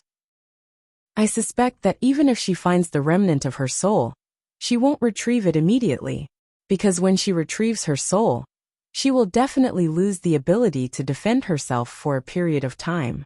So, she will definitely wait for the best opportunity to strike." Ao Wushuang became more and more confused. "But isn't this better? That will save you the trouble. Lu Yi was usually a scheming and shrewd old fox. He had always been famous for his calculations and strategies. Even if he encountered something big, he would be calm. However, he seemed extremely anxious, and his state was extremely abnormal. He said, "What's good about it? Do you know how much time we have left?" The mystical silver fox has been sealed for 1,000 years. Although she is eager for revenge, her patience and suspicion are enough for her to hide for a long time. Moreover, the news of the resurrection of the mystical silver fox will definitely spread throughout the cultivation world in China. At that time, the cultivators of all sects will go crazy to look for the mystical silver fox. Do you think that with the character of the mystical silver fox, she will show up? Ao Wushuang fell silent and didn't say a word. Indeed, as Lu Yi had said, if she was the mystical silver fox, she would definitely keep waiting and hide for a few months, or even a few years. For the mystical silver fox, her time measurement unit must be calculated in 100 years, or even 1,000 years. She had been sealed for nearly 1,000 years. Would she care about waiting a little longer? Lu Yi walked back and forth anxiously. He put his hands behind his back, his face as dark as water, and his eyes flashed with a cold light, as if he was quickly thinking about countermeasures. Ao Wushuang was silent for a long time before she said slowly, "In fact, I have never understood why you have to resurrect the mystical silver fox. Isn't it good for us to be like this now? Do you have to revive the Fox Zen school? Don't you know that this may lead to the destruction of our Fox Zen school?" Lu Yi suddenly stopped. He turned his head and said with a gloomy look in his eyes, "You are really naive. Others see us as demons and ghosts, and want to get rid of us as soon as possible. You don't see yourself as an outsider." Ao Wushuang also argued, "But didn't you see that the Fox Zen school is thriving in Li Jiandong's hands? He now has a place in the cultivation world. If you hadn't framed him, how could so many hostile sects have come to attack the Fox Zen school?" Lu Yi laughed angrily. "Before he appeared, did you forget that the 6 great sects besieged the Fox Zen school?" Ao Wushuang's face darkened and she said, "This is caused by the grudge between me and Yanfang." Lu Yi sneered and said, "An ordinary man is innocent, but he gets into trouble because of his wealth. You shouldn't be such a naive and childish person." "Wushuang, I think you've been with Li Jiandong for too long, and your heart has softened," Ao Wushuang said with a cold face. "I'm worried that Chana will be involved." Lu Yi said, "When the nest is overturned, how can there be an intact egg? Let me tell you, if the mystical silver fox doesn't show up for a long time, then your precious disciple, and Li Jiandong will definitely face the blame and censure of the whole cultivation world. At that time, Ao Wushuang's face became extremely ugly. "Why is this happening? Didn't we agree not to involve Chana in this?" Lu Yi smiled coldly. "Do you think I want to? What can I do when things have changed like this?" Ao Wushuang couldn't help but be furious. "You bastard! You don't keep your word. I'm going to find the leader." After that, she turned into a blue light and left quickly. Lu Yi looked at Ao Wushuang's departing figure and said loudly, "You'd better go to find the mystical silver fox first." After he shouted, Ao Wushuang had already disappeared. Lu Yi sneered for a while. After a long time, he turned around and went into the dense forest. At this time, Li Jiandong was flying to Tiannan City with Su Chan, Zi Yuan, and Zhou Qin. Li Jiandong flew in the air and looked at Zi Yuan in confusion. "Why are you here?" Su Chan was afraid that Li Jiandong would blame Zi Yuan, so she rushed to say, "Sister Zi Yuan was afraid that you would be detained by the Japanese, so she discussed a way with us to secretly pick you up." Li Jiandong thought for a moment and suddenly realized something. "Did you let those reporters in?" Zi Yuan nodded with a smile and said, "Yes, but Zhou Qin asked someone to make the call." Although he saw that the 3 of them had not listened to him and acted on their own, Li Jiandong still felt a little grateful in his heart. He glanced at Zhou Qin, only to see his beautiful disciple rushing to say, "It was Zi Yuan's careful plan. I was just an errand runner." Su Chan also nodded quickly. Yes, Sister Zi Yuan's idea is so good. If it weren't for this Yundong, you would have been in danger." Li Jiandong smiled helplessly. "You 3. No one will listen to what I say in the future. Ziyuan smiled apologetically and said, I'm really sorry. I didn't listen to you and made things difficult for you. In the face of such a beautiful woman's soft apology, Li Jiandong couldn't vent his anger, even if he was full of anger. He shook his head and said, forget it. I was too conceited. I thought that these Japanese should still care about their face, and wouldn't do such a shameless thing. But I didn't expect. I thought too highly of them. Ziyuan said softly, Li Jiandong, don't blame yourself. No sect or country would allow you to leave alive in such a situation. For cultivation, sex, reputation and face are too important. Otherwise, if such a scandal were to spread, who would still join your sect? Who would still believe in your gods? In this way, the cornerstone of cultivation and faith will be shaken, and this will become a matter of life and death. Li Jiandong sighed softly. In this matter, I was too naive. Thank you for your help. Otherwise, even if I could escape, I would have to pay a heavy price. Su Chan suddenly interrupted. Actually, Yundong, you don't have to think too much. I think even if the three of us didn't do anything, the chances of you escaping were still very high. Li Jiandong smiled and pinched the tip of the little girl's nose. You don't have to comfort me. I'm already reflecting on myself. In the past, I was always afraid that something would happen to you, so I didn't take you with me.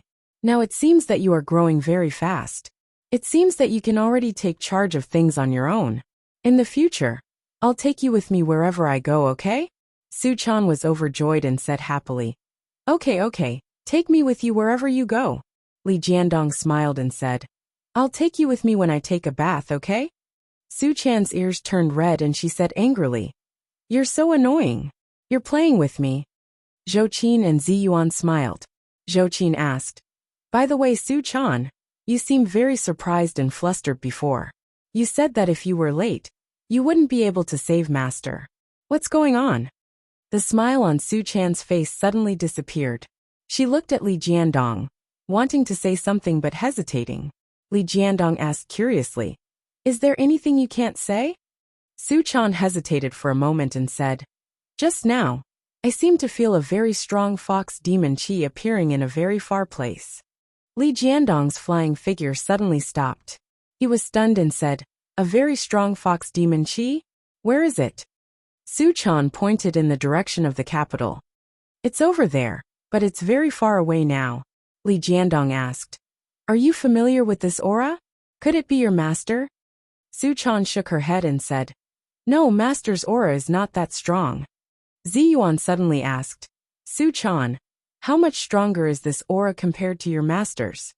Su Chan thought for a moment and said hesitantly, Master is a seven-tailed fox spirit. I feel that this aura is at least several times stronger than master's. It feels like a nine-tailed fox. What? Li Jiandong and the others immediately stopped in midair. At the same time they exclaimed in shock, Nine-tailed fox? Su Chan looked at Li Jiandong timidly and said weakly, I'm not sure, but at that time, I felt that it should be the aura of a nine-tailed fox. Otherwise it wouldn't be so strong. Li Jiandong suddenly remembered what he had thought of in the secret room of the Fox Zen school. His heart skipped a beat and he murmured, Could it be the mystical silver fox? There was a flash of fear in Su Chan's eyes. She said, I don't think so. Why would the mystical silver fox be in Japan? Li Jiandong stared at Su Chan with bright eyes and said slowly, Chaner, in fact, you also believe that this is the mystical silver fox, right? Su Chan opened her mouth and swallowed her negative words. Finally, she nodded helplessly. The little girl looked at Li Jiandong timidly and said, Yundong, if it's really the resurrection of the mystical silver fox then what should we do? Li Jiandong's face was surprisingly serious. He looked at Ziyuan and Zhou Qin, only to see that his two left and right arms were also shocked. Li Jiandong said in a deep voice, If it's really the mystical silver fox, then it was too dangerous just now. Once these Japanese cultivators know that the mystical silver fox has escaped in Japan, they will definitely blame it on me. At that time, I really can't explain it, and I will definitely die. Ziyuan took a deep breath and recovered from the shock. She calmed down and said, Now we should immediately find the whereabouts of the mystical silver fox. Zhou Qin asked in a deep voice. But where is the mystical silver fox? Zi Yuan and Su Chan said in unison. I know where she is. Li Jiandong and Zhou Qin were stunned at the same time. They looked at the two of them and wondered in their hearts. Why do both of them know the whereabouts of the mystical silver fox? Don't worry. The mystical silver fox is not the end of the story. The story is still long. Everyone take your time. In addition, I strongly recommend another fox book. Tyrant is Too Evil. Prefers Little Fox Princess. Written by Meng Pe, a great writer. The link is here. Chapter 645. Li Yundong looked at Zi Yuan and Su Chan in confusion and asked, How do you two know where the mystical silver fox is? Zi Yuan and Su Chan looked at each other. Su Chan said, Sister Zi Yuan, you tell me. But unexpectedly, Zi Yuan also said at the same time, Su Chan, you tell me. As soon as the two of them finished speaking, they looked at each other and smiled. Li Yundong said helplessly, Don't be modest at this time. Su Chan, you go first. Su Chan nodded and said, Yundong, do you still remember Ms. Chow? Li Yundong was stunned for a moment. Ms. Chow? Chow Kefi? Su Chan said, Yes, the first time I saw Ms. Chow, I felt that she had a very familiar aura. Not only me, but other people in the Fox Zen school also felt that her aura was very familiar when they saw her, just like seeing a fellow disciple of the Fox Zen school. Yundong, don't you think it's strange? At this time, Zi Yuan said, And when I first saw her, she only had one soul and two spirits. Logically speaking, a person should have 3 souls and 7 spirits, but her soul is incomplete. Li Yundong was shocked and said subconsciously, Is it really her? Zhou Qin was tongue-tied, as if she couldn't believe what Su Chan and Zi Yuan had said. Chow Kefi was a famous businesswoman in Tiannan City. She also had a personal relationship with Zhou Qin. But how could she imagine that such a beautiful businesswoman turned out to be the reincarnation of the mystical silver fox? Zhou Qin said, Master, do you know that Ms. Chow is the mystical silver fox? Li Yundong's face was very ugly. He frowned and said, When Yin Feng tried to kill Chow Kefi last time, I had already thought about this problem. Why would Yin Feng rather kill Chow Kefi without the Liuhe sword? Moreover, if she wanted to kill Chow Kefi, she had 10,000 ways. Why did she choose to expel her soul? At that time, I had already guessed a little, but I couldn't believe it. As he said this, Li Yundong took a deep breath and said in a deep voice, Now it seems that Chow Kefi should be the soul of the mystical silver fox's avatar. Su Chan looked at Li Yundong worriedly and said, Yundong, what should we do now? For some reason, Li Yundong suddenly felt agitated, and his thoughts were in a mess. I don't know what to do. If Chow Kefi was really the mystical silver fox, what should he do? Kill the mystical silver fox? Or watching the mystical silver fox and Chow Kefi's soul merge into one? If that was the case, wouldn't Chow Kefi be dead? Li Yundong knew that Chow Kefi had a good impression of him, so he had been avoiding her. But deep in Li Yundong's heart, he remembered Chow Kefi's kindness in helping him. As the saying goes, the grace of a drop of water should be repaid with a gushing spring. I haven't repaid Chow Kefi yet. Am I going to watch her die? How could this be? However, if Chow Kefi was really the remnant soul of the mystical silver fox, then she would definitely become the target of public criticism in the cultivation world. Everyone wanted to get rid of her as soon as possible. Even if the mystical silver fox did not come to retrieve her soul, other cultivation sects would not let her live. It could be said that Chow Kefi was already a person who was almost bound to die, but if he wanted to save Chow Kefi, he would be the enemy of the entire cultivation world. It could even be said that he would be the enemy of the mystical silver fox and the cultivation sects in the world at the same time. Even if he got all the spiritual power of the immovable wisdom king, it was impossible for him to challenge all the cultivators in the world and the mystical silver fox at the same time. But did he have to watch Chow Kefi die? Li Yundong's face turned blue. He clenched his fists and couldn't say anything for a long time. Zi Yuan knew Li Yundong's worries very well.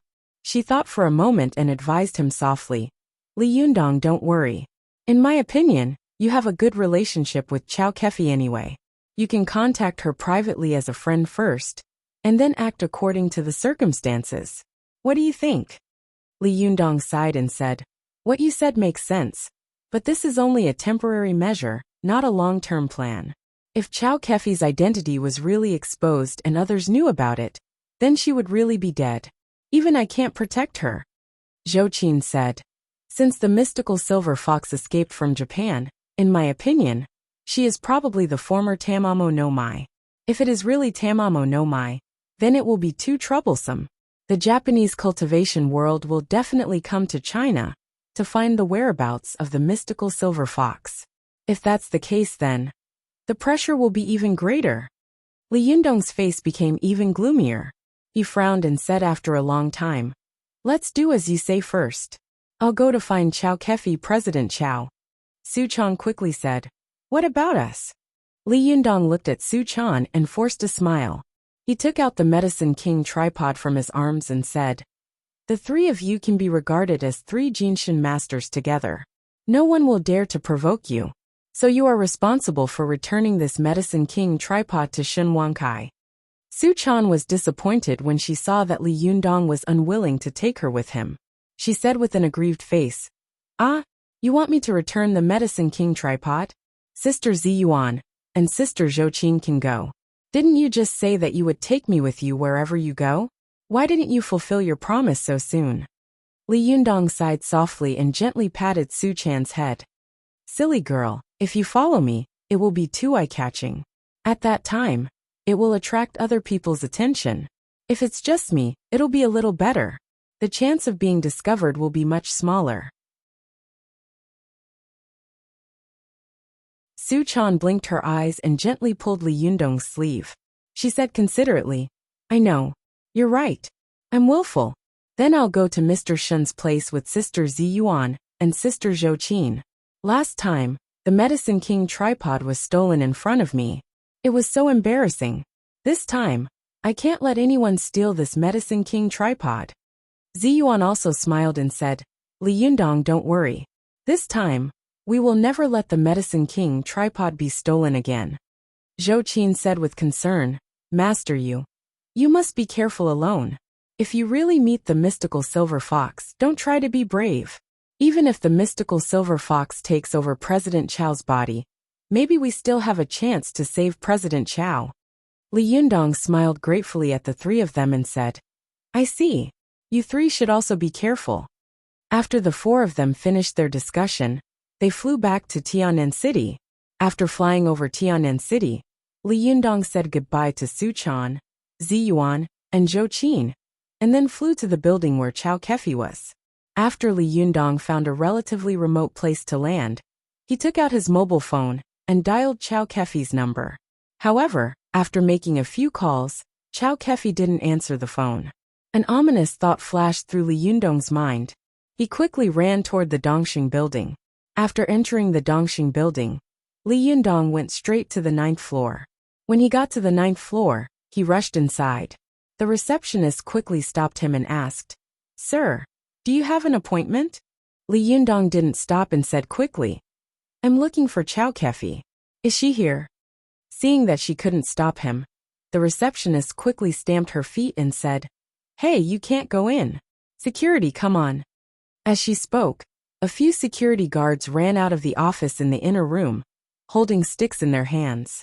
They stared at Li Yundong covetously, eager to have a try. Because of the previous incident of Wang Yong collecting debts in Chow Kefi's company, Chow Kefi fired all the security guards of the company and replaced them with a new batch. This time, the new batch of security guards were no longer those who had used their connections to get in, but soldiers who had been carefully selected by Chow Kefi and had retired from the army. These security guards were all as burly as bulls and tigers. Each of them was almost half a head taller than Li Yundong, and the tallest one was even 9 meters, because there was a warm central air conditioner in the building. These security guards were all wearing camouflage short-sleeved shirts and tactical vests. There was a walkie-talkie and an electric baton hanging on the strap of the vest. They were fully equipped. They had an armed belt around their waists and a pair of cowhide hiking boots on their feet. These boots were hard and thick. When their legs were chopped down, it was no different from an axe chopping a person's body. These security guards were originally soldiers who had retired from the army. They were so masculine that they had nowhere to vent it. After coming to this media company where there were so many beautiful women, their hearts were itching. They had long wanted to try their skills and perform well in front of so many beautiful women. But how could there be so much trouble in the world? After Li Yundong had dealt with Wang Yong last time, who in Tian'an City didn't know that Chao Kefi knew a master named Li Yundong. And on the day of the high-profile opening of the Desanxian, Li Yundong had taken Zhou Qin with him, who didn't know that he and Zhou Qin had a very good relationship. As for who Zhou Qin was, what a joke. Everyone in Tian'an City knew who Zhou Qin was. When people were out there, they could not know who their parents were, but they absolutely had to know who those high-ranking officials and their children were. Otherwise, if they got used to being arrogant one day and couldn't stop themselves, they wouldn't even know how they died. It was also because of this relationship that which ignorant gangster in Tian'an City dared to cause trouble for Chao Kefi? These days had been calm, and the security guards had long been idle. At this time, seeing the movement at the door, they immediately rushed out excitedly, wishing they could immediately show off their power. But they were not fools. For the sake of their own jobs, they did not stupidly make a move immediately. The leading security guard pointed at Li Yundong's nose with his baton and shouted, "Hey, stop!" Li Yundong frowned slightly and glanced at the baton in front of his nose. He didn't want to cause a conflict with these secular people, so he took a step back. When the security guard saw Li Yundong retreat, he immediately turned his head proudly and said to the receptionist, "What happened?" When the receptionist saw them coming, she was a little relieved and quickly said, "As soon as he came in, he said he wanted to find President Chao. He rushed in with all his might. I couldn't stop him." The security guard looked Li Yundong up and down. Before he could say anything, he suddenly saw a white-collar woman passing by turn her head. After carefully looking at Li Yundong, she said in surprise, "You are Li Yundong?" Li Yundong was stunned. He glanced at the woman and saw that she was dressed in professional women's clothes. She had long wavy hair and was dressed in a fashionable and sexy way. She looked vaguely familiar. He thought for a moment and suddenly said, "I remember. You are Xiaoyu." The woman in front of him was none other than Xiaoyu, the beautiful white-collar woman, who had secretly given him a note after Li Yundong had saved Chao Kefi and wanted to ask him out. After Li Yundong had declined at that time, the two of them had brushed past each other. They had thought that they would never meet again, but they had not expected to meet again today. When Xiaoyu saw that Li Yundong still remembered her, she was overjoyed. She reached out her hand and said with a smile, "I didn't expect you to still remember me. I thought that a noble person would have a short memory." After that, she pursed her lips and smiled. Li Yundong laughed and said, "Aren't you an employee of President Yin on the 19th floor? Why are you here? Where's President Chao?"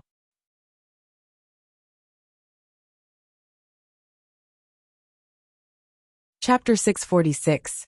Xiaoyu chuckled and said, "President Chao went on a business trip and took a lot of people with her. There's not enough manpower here. I was entrusted by President Yin to come here to help." Li Yundong also knew the relationship between Yin Mengfan and Chao Kefi. He smiled and said, "Your two companies are really not polite to each other. By the way, where is President Chao? Why didn't she answer my call? Or did she go on a business trip?" Xiaoyu smiled and said, "She seems to have gone to Hainan on a business trip. If she didn't answer the phone, she might have been filming in the crew at that time. You can call her later. She should be able to get through." Li Yundong frowned. "Does she have another cell phone to contact her?" Xiaoyu shook her head. "No, are you in a hurry?" Li Yundong nodded. "Yes." Xiaoyu thought for a moment and said, "Then go to Hainan to find her. I'll tell you her address." After that, she took out her cell phone and said with a smile, "What's your cell phone number?" Li Yundong smiled slightly and told her his cell phone number. When Xiaoyu saw that she had asked for Li Yundong's cell phone number, She was overjoyed and quickly sent him the address via text message. After looking at the address, Li Yundong thanked her. Just as he was about to turn around and leave, he heard Xiaoyu shout, "Hey, are you going now?" Li Yundong nodded. "Yes, I'm going now." Xiaoyu thought for a moment and said tentatively, "Then I'll take you to the airport." Li Yundong was stunned and thought, "I'm going to fly there, but I'm not going to fly there by plane. It's so slow." But just now, Li Yundong didn't know how to refuse. As he hesitated, Xiaoyu was afraid that Li Yundong would refuse, so she acted first and said later, "That's a deal. I'll go get the car key. You can go to the underground parking lot and wait for me." After that, she turned around and ran to her office. After a few steps, she turned back and said with a proud smile, "Don't sneak away. It's not easy to find the place where President Chao's crew lives. Without me, you might not be able to find it." Li Yundong shook his head and helplessly watched her trot away. He also went to the underground parking lot. At this time, several security guards looked at Li Yundong with unkind eyes. The leading security guard's eyes were especially gloomy.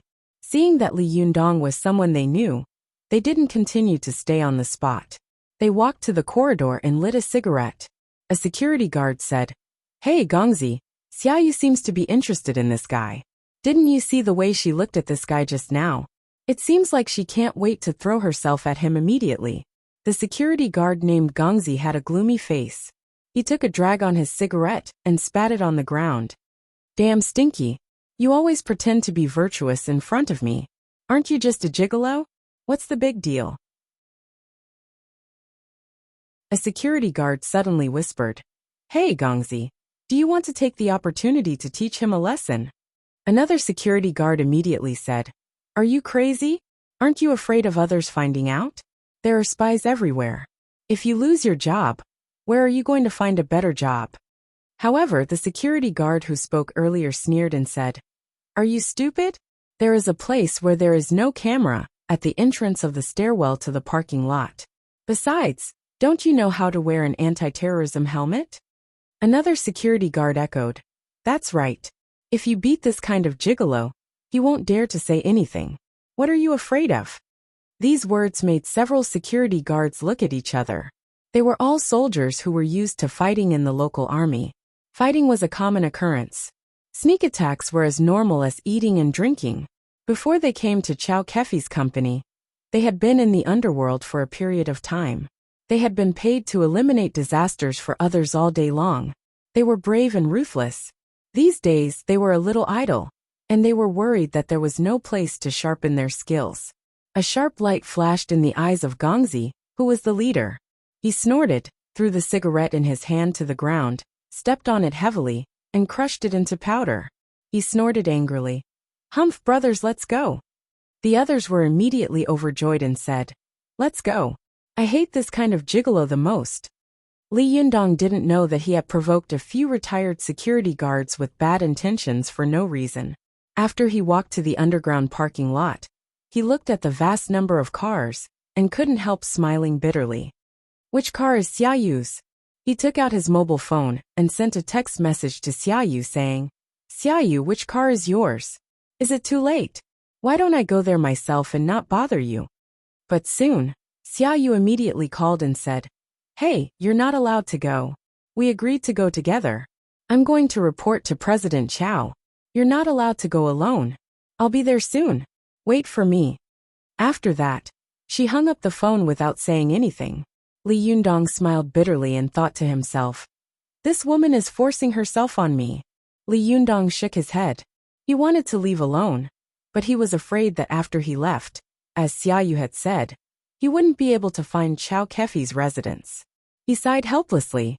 As soon as he put down his mobile phone, he felt a strong wind behind him, and a hard object hit the back of his head fiercely. At this time, Li Yundong was already a Jinshin master. He had fought countless times, and had rich actual combat experience. How could he be attacked by such a small fry? Without batting an eyelid, he slid to the side like a ghost, and a rubber stick immediately brushed past him. Li Yundong looked back angrily, wanting to see which guy had a problem with him and dared to attack him. When he looked, he saw 4 burly men wearing anti-terrorism masks and holding rubber sticks pouncing on him. From their figures, it was obvious that they were the security guards. Li Yundong suddenly became furious. B****, I have no grudge against you. Why did you sneak attack me? Without saying a word, Li Yundong raised his hand and quietly released the fire magic. The security guards suddenly felt a burst of heat on their heads, followed by a pungent smoke. They looked at each other and pointed at each other's hoods in horror and shouted, "Oh my God, your hood is on fire!" The 4 guys, who didn't know the immensity of heaven and earth, quickly took off their hoods and rushed to the stairwell like crazy. But as soon as they moved, they saw that Li Yundong, who had been behind them, was already standing at the door, blocking their way like a mountain. Li Yundong said with a cold face, "Why did you sneak attack me?" Although the leader of the security guards, Gongzi, was a lot bigger than Li Yundong and held a weapon in his hand, Li Yundong had dodged the sneak attack just now. Obviously, he was also a person who knew kung fu. Especially when he raised his hand, his hood was actually on fire. This was too strange and terrifying. What on earth is this guy? Is he a monster? Gongzi felt that he was in the wrong, but he also felt that the guy in front of him was a little unusual. He gritted his teeth, lowered his head, and rushed in another direction. He shouted to his companions in a low voice, "Go!" But as soon as he moved, he saw Li Yundong standing in front of them again and said coldly, "Answer my question first." Gongzi was so scared that his hair stood on end. He immediately turned his head and looked at the door. Sure enough, he saw Li Yundong standing at the door again. This scared the 4 security guards out of their wits. Even though they were usually bold, when they saw the scene in front of them, they were almost scared out of their wits. Gongzi said in horror, "Are you a human or a ghost?" Li Yundong stared at them and shouted, "Why did you sneak attack me? Answer my question first." This stare was as sharp as a sword, pointing directly at people's hearts. Gongzi's heart trembled, and he said subconsciously, "What's your relationship with Xiaoyu?" "Xiaoyu?" Li Yundong was stunned, as if he couldn't believe his ears. "You're not going to make trouble for me because you're jealous, are you?"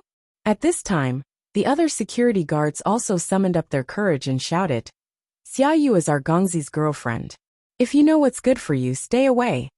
"Hey, do you understand the principle of first come, first served?" Li Jiandong didn't know whether to laugh or cry. He couldn't believe it. The mystical silver fox had appeared in the world, and the whole cultivation world was about to usher in a terrible bloody storm. These guys were actually jealous of him for a woman. But Li Yundong also knew that these guys didn't know what had happened before. Stupid and ignorant people were always busy with trivial things. Although in their eyes, these small things were no different from the whole of their lives. They didn't know that for some people in this world, such things were as ridiculous as children's play. After Li Yundong stared at these guys for a long time, he waved his hand helplessly and said, "Let's go. I have nothing to do with her. Don't be so stupid in the future. Aren't you afraid of killing people? The next time I see you fighting indiscriminately like this, I won't be so nice to talk to you anymore." After he finished speaking, Xiaoyu suddenly came out of the elevator next to him. She looked at Li Yundong curiously, and then looked at the 4 security guards next to her in confusion. She asked with a puzzled face, "What happened?" The security guard named Gongzi suddenly became nervous. Li Yundong smiled and said, "Nothing, just a misunderstanding. Hurry up. I'm in a hurry." Xiaoyu glanced at the hood that was still burning on the ground, as if she had understood something. She glared at Gongzi and the other security guards unhappily, and then got into a Porsche. She skillfully started the car and drove it to Li Yundong. As soon as she opened the door, she said with a smile, "Get in the car." After Li Yundong got in the car, Xiaoyu stepped on the accelerator, and the rear of the car spewed out a burst of exhaust gas. Only then did she drive away, leaving Gongzi and the other 4 security guards standing there with gloomy faces. Xiaoyu drove the car and looked at the scene behind her through the rearview mirror. She saw the 4 security guards looking at them leave with unkind eyes, so she said to Li Yundong, "They didn't do anything to you just now, did they?" Li Yundong smiled slightly and said, "No, don't think too much. Xiaoyu sighed slightly and said, "These guys are very professional, but I feel that they are bandits. They are too brave and fierce, which is quite a headache. If you don't think it's good, I'll go back and talk to President Chow and ask her to fire these guys." Li Yundong chuckled and said, "That's not necessary." Xiaoyu quickly glanced at Li Yundong. She was used to scheming with people in the office, so she subconsciously thought to herself, "Will he think that I'm too nosy? With his relationship with President Chow, it's not my place to make irresponsible remarks here, is it?" Xiaoyu smiled and said, "That's right. You have such a good relationship with President Chow. What you say is more useful than what I say." Li Yundong smiled slightly and didn't say anything else. Although Xiaoyu wanted to talk to Li Yundong, she saw that Li Yundong's eyebrows were full of worry, and he looked like he had a lot on his mind. She tried to talk to Li Yundong a few times, but after his reaction was cold, she stopped doing useless things. She was very sad and self-pitying. Alas, why can't I meet such a good man? Why is it that in the end, he is always taken away by a rich woman like President Chow? Xiaoyu was thinking about this problem all the way, but Li Yundong didn't pay attention to her little woman's thoughts. What he was most afraid of now was that something bad had happened to Chow Kefi, which would be big trouble. Fortunately, Xiaoyu had already booked plane tickets in the name of the company before going. After they arrived at the airport, they quickly flew to Haikou, Hainan. After arriving at Haikou, Hainan, Xiaoyu took Li Yundong into a taxi, and then they went straight to the holiday beach of Haikou. After driving for a while, Xiaoyu and Li Yundong arrived at the Xingua State Guest House near the holiday beach. After getting out of the car, Xiaoyu used her hands to block the sun from the sky and said with a wry smile, "It's so hot. Why is it so hot here?" Li Yundong looked around and saw that the 5-star hotel next to the holiday beach was surrounded by tourists in short clothes and shorts. The sun was shining high in the sky, and the air was hot, as if it was midsummer. At the entrance of the Xingua Hotel, Li Yundong noticed a familiar figure, holding a large bouquet of flowers and looking up, as if he was looking forward to the arrival of someone. There were so many flowers in this person's hands that they almost covered his whole face. But when he looked around, Li Yundong could still clearly see his appearance. This person was none other than Zhao Yuzhen, who had once pursued Chow Kefi, and had a lot of conflicts with Li Yundong. Li Yundong suddenly felt as if he had seen a fly, and his heart was full of unease. Why is this guy here? Sorry, it's even later today. Chapter 647. Since the last time Desengxian opened, Zhao Yuzhen had failed to be arrogant, and had been humiliated by Li Yundong. He had become a lot more low-key, for fear that Li Yundong would come back to make trouble for him. 126. With Li Yundong's background, if he wanted to make trouble for Zhao Yuzhen, it would be as easy as crushing an ant to death. However, after the opening of Desengxian, Li Yundong was held back by some things in the cultivation world. Not to mention making trouble for Zhao Yuzhen, he didn't even have time to take care of the business of Desengxian. Zhao Yuzhen waited in fear for a few days, but he didn't wait for Li Yundong's revenge. In particular, Li Yundong seemed to have evaporated in the secular life, which made Zhao Yogan's courage slowly grow again. Zhao Yuzhen had always coveted such a beautiful woman like Chow Kefi. He didn't dare to make trouble for Li Yundong again, but he still dared to go back to pursue Chow Kefi. Moreover, he had carefully inquired about it. Li Yundong didn't seem to be very interested in this beautiful female boss, and there didn't seem to be any relationship between them. Therefore, Zhao Yuzhen once again used his own tricks and pestered Chow Kefi. Zhao Yuzhen was holding a large bouquet of flowers in his arms. There were 99 flowers, each of which had just been picked from the flower garden. The petals were still wet with rain and dew. They were crystal clear, and the fragrance of the flowers was assuring. Although Zhao Yuzhen was not very good-looking, he was wearing famous brands from head to toe. The Armani suit was very neat, the Fendi leather shoes were shiny, and the Rolex watch was shining. In addition, he was holding a large bouquet of flowers in his arms, which attracted the attention of many women. Under the gazes of these women, Zhao Yujin couldn't help feeling a little complacent. His back became straighter and straighter, and his chin was raised high, like a soldier waiting for inspection. After waiting for a few minutes, a Toyota commercial van suddenly drove into the entrance of the hotel. With a crash of the door, a girl jumped out of the car. The girl was wearing a pair of huge sunglasses that almost covered half of her face. However, from the exposed bright red and tender lips, as well as her snow-white and delicate skin, one could tell that she was an extremely beautiful woman. This woman wore a bright yellow silk dress, a milky white straw hat, and a pair of white high-heeled sandals. Her long black hair cascaded down her shoulders like a waterfall, making her look pure and beautiful. Zhao Yogan's eyes lit up as soon as he saw the girl. He glanced at her greedily, and then walked up quickly. He stretched out his hand with a smile on his face and said, "Hello, Miss Lu Feier." This girl was none other than Lu Feier, the big star who had skipped work with Chao Kefi to attend the opening ceremony of the Desanxian. She saw Zhao Yujin at a glance, and a look of disgust flashed in her eyes hidden behind the sunglasses. But she still politely reached out her hand and gently shook hands with him. "Hello, Mr. Zhao, nice to see you again." Lu Feier's words, "I see you again," contained a hint of sarcasm. In recent days, this man had been circling around their crew like a fly. A while ago, he had been waiting for the crew to finish shooting to present flowers to Chao Kefi. Chao Kefi had no choice but to hide from Zhao Yujin everywhere. However, this guy didn't give up and simply blocked them at the place where they were staying. He really won't give up until he reaches the Yellow River. Lu Feier thought to herself. She looked back at Chao Kefi in the car and thought to herself, "Sister Chao, good luck. I've helped you several times, but I can't help you this time." Lu Feier quickly pulled her little hand out of Zhao Yogan's hand and then quickly flashed to one side.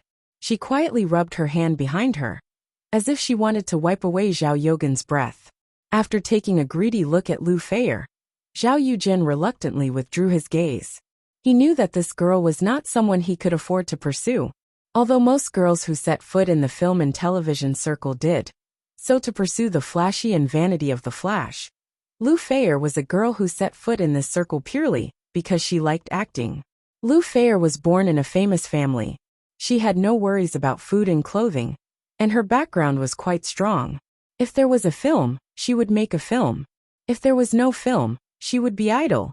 No matter how capable other directors and dignitaries were, no matter how much they wanted to sleep with her, they couldn't sleep with her. All the unspoken rules in the world were like Zhou beating Huang Gai. One was willing to fight, while the other was willing to suffer. As the saying goes, flies don't hug seamless eggs, right? Because of this, Lu Feier seemed to be quite independent in the turbid film and television circle. Zhao Yujin also knew that this little girl didn't fall for his trick at all, so he didn't waste his time on Lu Feier. But Chao Kefi was different. She was the boss of a film and television company, and there were hundreds of employees waiting to be fed. In addition, she had worked hard over the years to get such achievements. How could she give up so easily? A woman working hard in the business world was like a sheep in a wolf's pen. A beautiful woman working hard in the business world was like a fragrant, white, and tender sheep in a forest surrounded by wolves. She was surrounded by fierce gazes from all directions. It was okay for this woman to have a background, but if she didn't, her life would be difficult. When Chao Kefi saw Zhao Yujin, she complained in her heart and couldn't help glaring at the director with hatred. Seeing her glaring at him, the director smiled embarrassedly and said, "Xiao Chao, don't be like this. We'll see each other all the time. You have to save face." Chao Kefi said in a low voice, "If you hadn't told me whose money it was, I wouldn't have had to hide here and there today. It's like a war. It's so annoying." After Chao Kefi and Lu Feier had attended the opening ceremony of the Three Immortals, Chao Kefi had stayed in Tian'an City for a long time. Later, she had wanted to test Li Jiandong's attitude, but at this time, this little boy had disappeared from the world with her. Chao Kefi was furious, but there was no better way. She had to put her endless entanglements and worries into endless work. But soon, Chao Kefi found that the shooting team had encountered a terrible thing.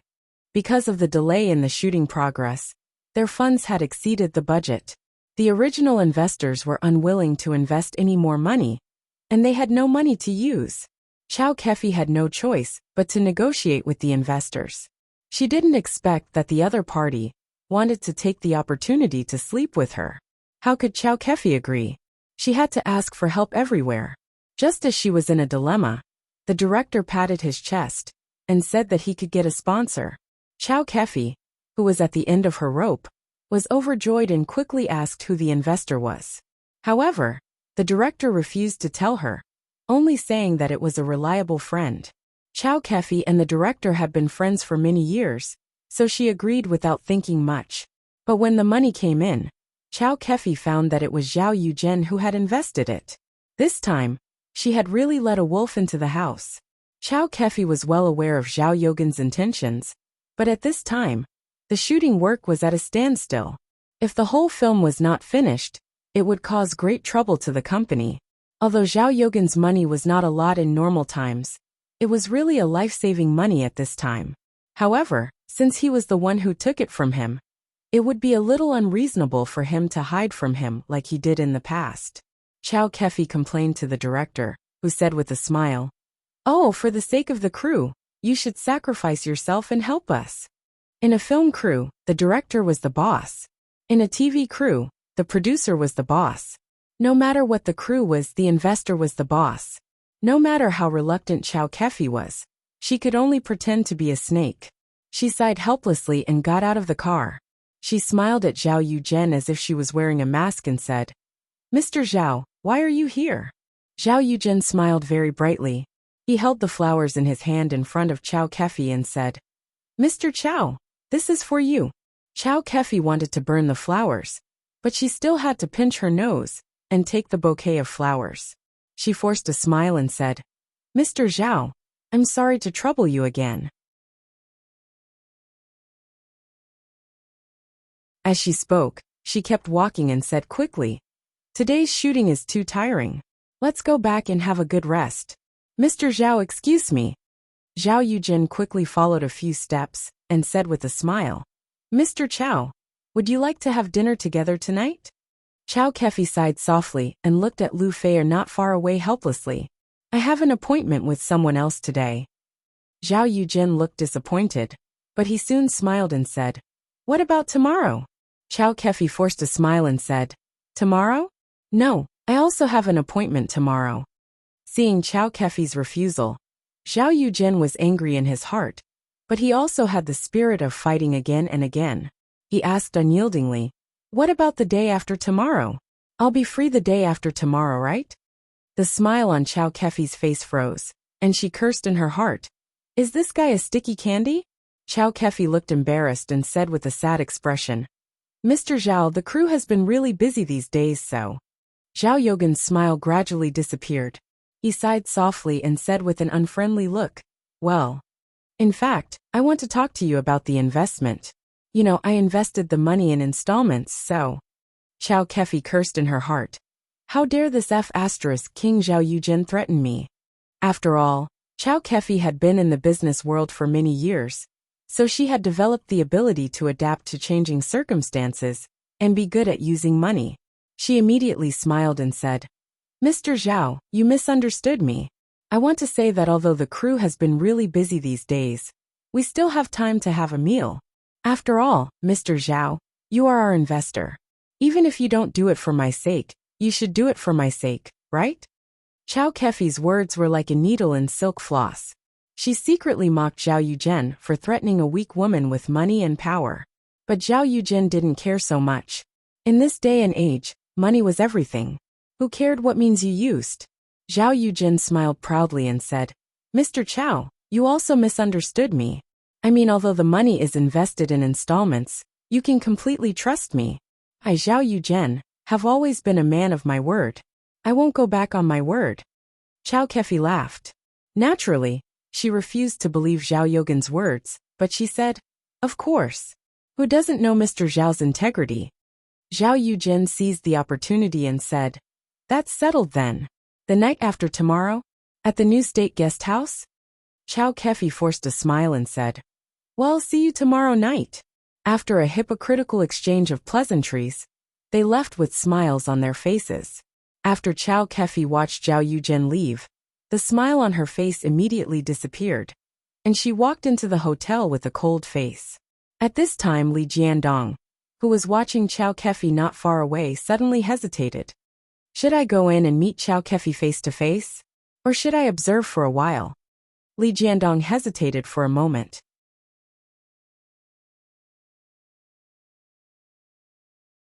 Suddenly, he felt a faint trace of cold qi appear nearby. He followed Chow Kefi into the hotel. This qi was extremely weak. If it weren't for the fact that Li Jiandong's Yuanyang qi was extremely strong and pure, he wouldn't have felt this strange qi at all. Although it was only for a moment, Li Jiandong still felt the strength of this qi, as if it was the tip of an iceberg slightly revealed under the calm ocean.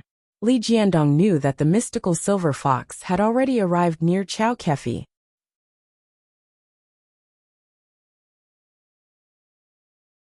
Chapter 648.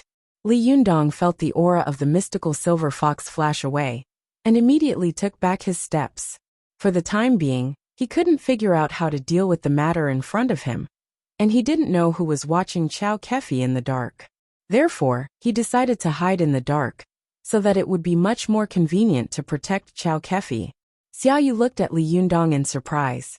Don't you want to go up and say hello to President Chow? Aren't you in a hurry to find her? Li Yundong thought like lightning, and quickly thought of an excuse.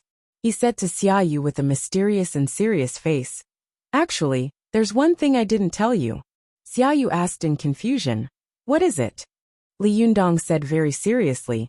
I heard that someone was going to harm President Chow, so I rushed over. Now that I see that she's fine, I'm relieved for the time being. But I don't know if someone will do anything to her in the future, so I want to secretly observe and protect her for a period of time. I won't appear around her, so as not to alert her. Xiaoyu suddenly became excited. Wow, it's so exciting. Is someone trying to assassinate President Chow? Is it a crime of passion? Revenge? Or is it some kind of spy case? Wow, is President Chow a big spy? You're not a secret agent, are you? Yes. I think you must be a secret agent. Otherwise, why did I see you so powerful last time? It's like 007. You must be an ace agent, right? Li Yundong didn't know whether to laugh or cry. He held back his laughter, kept a straight face, and said to Xiaoyu seriously, Comrade Xiaoyu, I have something to tell you. Please keep it in mind. Xiaoyu couldn't help but be overjoyed. She was so excited that she couldn't control herself and said, Tell me quickly. I have the best memory and the best mouth. I promise I'll still remember it after 100 years. I promise I won't tell anyone else. Li Yundong said with a serious face. This sentence is, in the future, watch less Hollywood blockbusters. You can almost be a screenwriter. Xiaoyu's face suddenly fell, and she muttered, Isn't it? What's the reason? Li Yundong shook his head and ignored her. His eyes were still looking at Chow Kefi. At this time, Chow Kefi didn't know these things.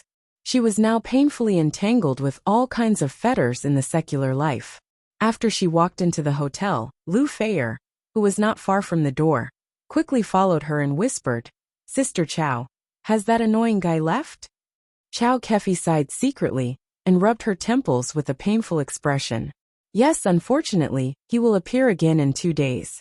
Fortunately, we can have 2 days of peace. Lu Feier also sighed and said sympathetically, Sister Chow, you should have told me earlier. If I had known that you were so short of money, I could have helped you. Chow Kefi shook her head and said, Forget it. You are an actor. Don't have this kind of financial relationship with him. Besides, it's not easy for you to make money. Lu Feier continued. What about Director Yin? Isn't she your good friend? Chow Kefi sighed. Her? It's not like you don't know about the recent situation in the real estate industry.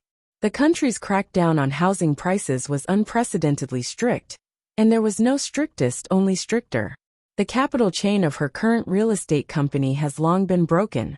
If it weren't for her uncle, Chun Wangkai, who is helping her, I'm afraid she wouldn't have been able to hold on a long time ago. Lu Feier's family was well off, So she had never cared about these problems of the people's livelihood. She blinked her eyes and said, "Is that so? Then you didn't go to Zhouqin?" Chow Kefi smiled bitterly. Her. Ever since she took that little enemy as her master, she has become like her master. The last time I went to the courtyard to look for Zhouqin, they said that she hadn't been home for more than a month, as if she had married someone. At the mention of Li Yundong, Lu Feier's eyes suddenly lit up. After she and Chow Kefi entered the elevator, she said excitedly, "By the way, where is your little enemy Immortal Li?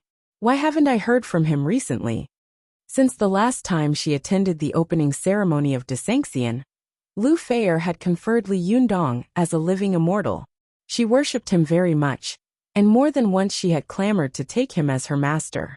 However, after Chow Kefi went to Desanxian several times, and didn't see any trace of Li Yundong, and there was no news of him for a long time, Lu Feier's burning desire to take him as her master slowly cooled down. When Chow Kefi heard her mention Li Yundong, her face suddenly fell. She said with a face full of resentment, "How would I know? This guy is too hateful. Last time, I finally got news of him, and went to support him. I thought that after opening a shop, even if the monk ran away, he wouldn't be able to run away. But I didn't expect that this guy is really cruel. He didn't even take care of the new shop, and disappeared all day long. He's so hateful. I'm so angry." Lu Feier covered her mouth and said with a smile, "I think you can't stand it. You're alone in an empty room, and your heart is stirred, right?" Chow Kefi blushed and glared at her. "What nonsense are you talking about? Aren't you afraid that the reporters will eavesdrop on you, and make gossip news the next day?" Lu Feier giggled and said, "Well, it's a good time to hype it up. Maybe you'll become famous, Sister Chow. You might as well change your profession, and become an actress. You're so beautiful." When the elevator door opened, the two men at the door saw Lu Feier wearing sunglasses, and the gorgeous Chow Kefi at a glance. They couldn't help but be stunned, especially when their eyes fell on Chow Kefi. It was as if iron had met a magnet, and they couldn't move their eyes away. The two of them stood at the door in a daze, unable to walk. It wasn't until Chow Kefi and Lu Feier walked past them with their heads lowered, and entered the room. They could no longer see them. Only then did they come to their senses. But when they turned around, they found that the elevator had been closed. Only then did they wake up, as if they had just woken up from a dream, and hurriedly pressed the elevator button. After Chow Kefi and Lu Feier entered the room, Lu Feier immediately burst out laughing. "Sister Chow, look at how charming you are. Those two guys can't even walk. Come and act. You will definitely be the #1 sister in the film and television circle in China. Even Li Bingbing and Fan Bingbing have to give way." Chow Kefi said with a wry smile, "You still say that I have a hard time being a producer. If I become an actress, won't I be ruined to death? Do you think I'm like you? If you want to make a film, you can make a film. If you don't want to make a film, no one can do anything to you." Lu Feier stuck out her tongue and said with a smile, "No way. Sister Chow. If you don't want to be an actress, then don't be one. I just think that your life is too hard." Chow Kefi fell down on her big bed, pressed the jade pillow against her forehead, and said softly, "Yes, I've been dreaming these 2 days." When Lu Feier heard this, she became energetic. She sat beside Chow Kefi with her eyes shining. She shook her arm and urged, "Hey, Sister Chow, what did you dream about? Did you dream about something that is not suitable for children?" Chow Kefi put down her arm angrily, reached out and pinched Lu Feier. She said angrily, "You damn girl, it's obvious that you are in love, but you blame it on me." Lu Feier giggled and dodged Chow Kefi's hand. "Tell me, what's there to be embarrassed about?" After playing with her for a while, Chow Kefi seemed to be very tired, so she continued to lie down on the soft bed and said faintly, "Alas, these days I always dream that I am in the forest. I am a carefree little fox, and I don't have to deal with any messy people. When I am thirsty, I will drink the spring water in the mountain stream, and when I am hungry, I will eat the fruit falling from the tree. I have no worries about food and clothing, and I have no desires. Alas, how good this kind of life is. How can it be like now? All day long, for a little money, you beg your grandfather to sue your mother. Any man would want to take advantage of you." Lu Feier lay on the bed, holding her chin with her hands. Her two slender legs were raised high and swaying. She listened attentively and said leisurely, "When I am thirsty, I will drink the spring water in the mountain stream. When I am hungry, I will eat the fruit falling from the tree. Oh, this life is really good, just like a paradise. Mr. Chow, when you are going to live in seclusion in the forest, take me with you." As she said this, she thought for a while and said, "By the way, Sister Chow, I don't think you are a little fox. You are a big fox, the kind that has become a spirit. Otherwise, how could you be so beautiful?" Chow Kefi couldn't help laughing. She slapped Lu Feier's butt and said, "Don't flatter me. I won't give you a raise even if you flatter me." Lu Feier giggled and said, "I'm not. Sister Chow, don't you feel that you have become more and more beautiful these days? You seem to have become a different person. Your skin is getting better and better, your face is glowing, and you are extremely beautiful." Chow Kefi scolded with a smile. "No, I'm going to become an old woman. Don't make trouble with me here. Go and do what you should do." However, Lu Feier rolled on the bed and said with a smile, "No, I'll stay here with you tonight. It's boring for me to live in such a big room alone. I'll have a secret talk with you tonight." Chow Kefi and Lu Feier had a close personal relationship. Otherwise, she would not have taken Lu Feier with her when she went to the opening ceremony of Desangxian. Seeing that Lu Feier insisted on staying, she smiled helplessly and said, "It's up to you. I'm going to take a bath. I don't care about you. I've been taking pictures of the sea for a whole day today. I'm exhausted.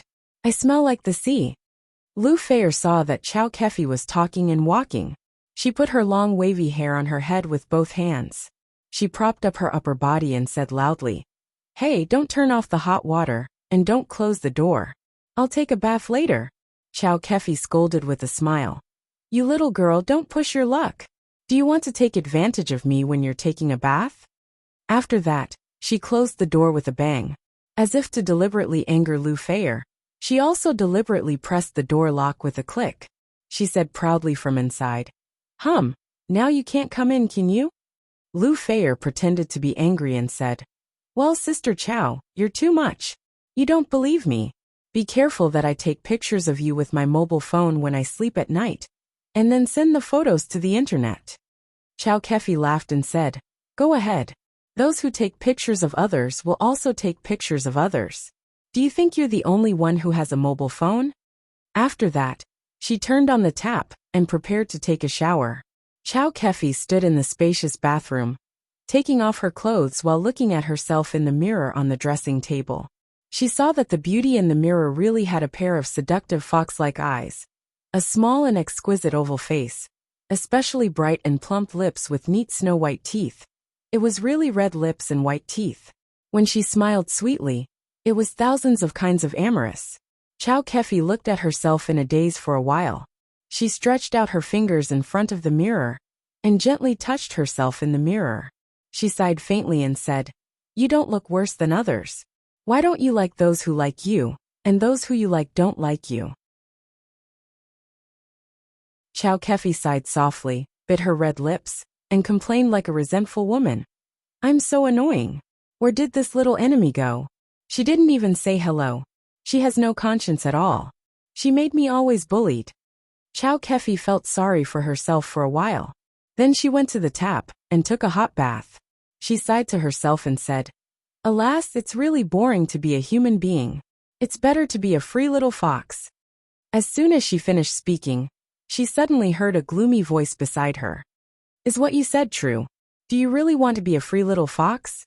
When Chow Kefi heard this voice, she was shocked. She wiped her face with her hand, trying to wipe the water off her face.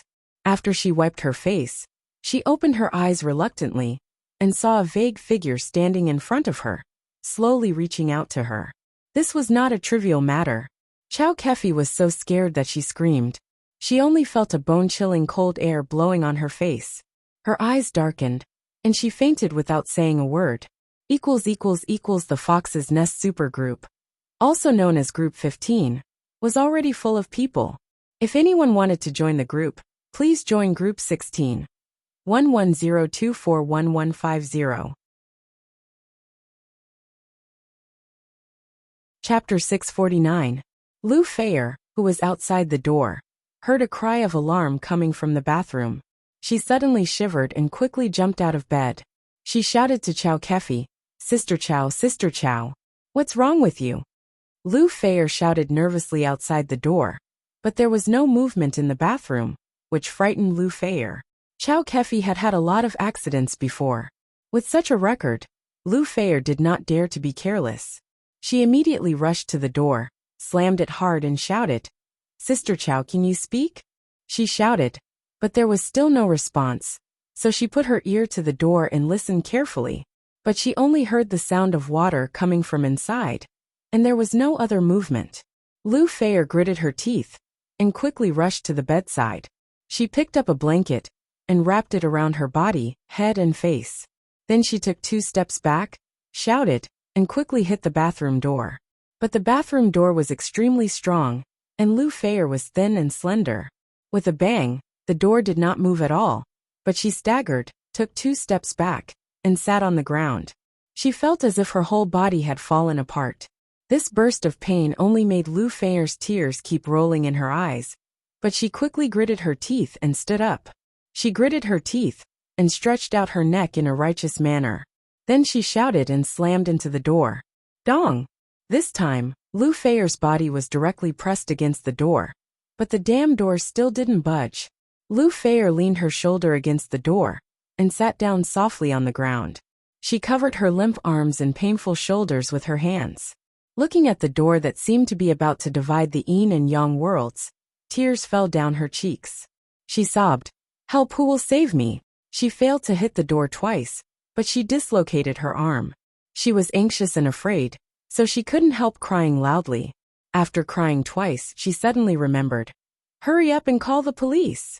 Lu Feier seemed to have forgotten the pain. She quickly stood up and rushed to the bedside.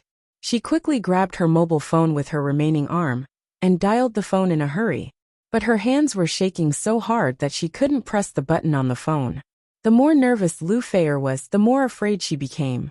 She didn't know what was going on with Chow Kefi. She was in a state of fear that was on the verge of collapse. After pressing for a while, she couldn't even press the simplest 110. So she gave up, rushed to the door, opened it and shouted, Help, help! Lu Feier was a professional actress, and her basic skills were extremely solid. When she shouted, almost the whole building heard her. The people in the rooms on the left and right poked their heads out when they heard the sound. 2 waiters hurriedly ran over and asked nervously, What happened? Lu Feier pointed to the bathroom and said with tears in her eyes, Sister Chow is inside. I called her but she didn't move. I don't know what's wrong. Hurry up and open the door. I'm afraid that something will happen to her. She has heart disease. The 2 waiters' faces turned pale when they heard this. Hotels were most afraid of this kind of thing. Moreover, people who stayed in such a hotel and lived in such a luxurious suite were not easy to deal with. If something went wrong here, it would be a big deal. A waiter quickly picked up his walkie-talkie and spoke to the receptionist, asking her to call the police immediately. The other waiter quickly rushed to the door and tried the door lock with his hand, only to find that it didn't budge at all. He immediately used his shoulder to knock the door, only to find that it didn't feel like a door at all, but a wall, a mountain. The waiter covered his shoulder, grimaced in pain, and shook his head at the other waiter. At this time, the corridor had also attracted a lot of people to watch the fun. Some men saw Lu Feier, a great beauty, crying like a pear blossom in the rain, and they couldn't help but want to show off. They volunteered and said, Let me do it, let me do it. One by one, they rushed toward the bathroom door like soldiers. But without exception, they were hit so hard that their heads were heavy and their feet were light. Their feet felt as if they were stepping on cotton, and they couldn't stand steadily. They staggered as if they were drunk. Seeing this scene, Lu Feier was so desperate that she cried.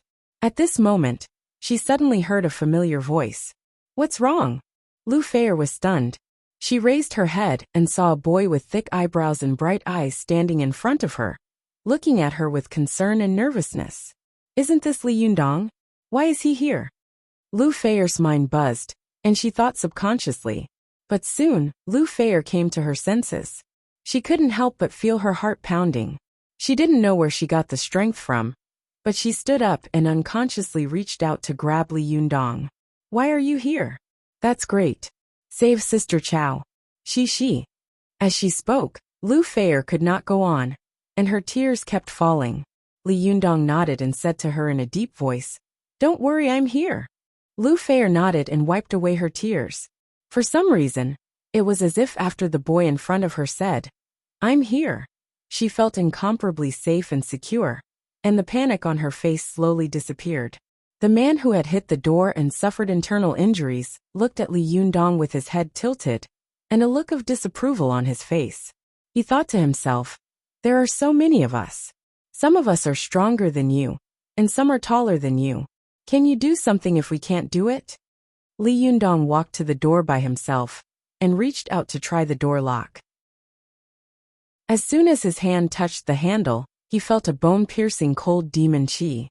He immediately retracted his hand and frowned secretly. He thought to himself, oh no, could it be that the mystical silver fox has already taken back her soul? Li Yundong took a deep breath, and exerted a little force.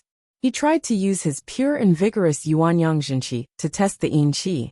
As soon as he tried it, there was a bang, and Li Yundong was shocked to take 3 steps back. Li Yundong didn't expect that the rebound force would be so strong. Although he didn't use his full strength, he was shocked to take 3 steps back in a row, which shocked him greatly.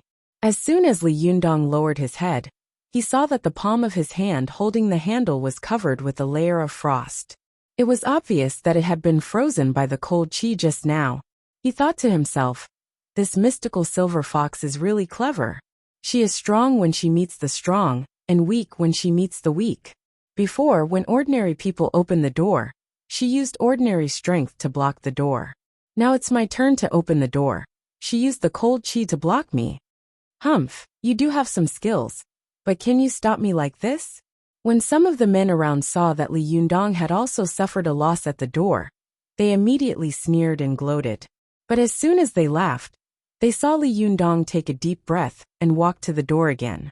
But this time, Li Yundong stretched out his hands, not to push the door, but to the wall next to the bathroom door. Everyone was shocked and terrified. They thought to themselves, is this guy crazy? Does he think he is Schwarzenegger the Terminator? But as soon as this thought flashed through their minds, they saw Li Yundong's palms touch the wall. Suddenly the wall rumbled, and the wall was like tofu dregs made of flour. With a crash, a big hole appeared. Everyone was stunned and speechless for a long time. They watched helplessly as Li Yundong opened a door in the wall next to him with his bare hands. Then, he rushed into the bathroom.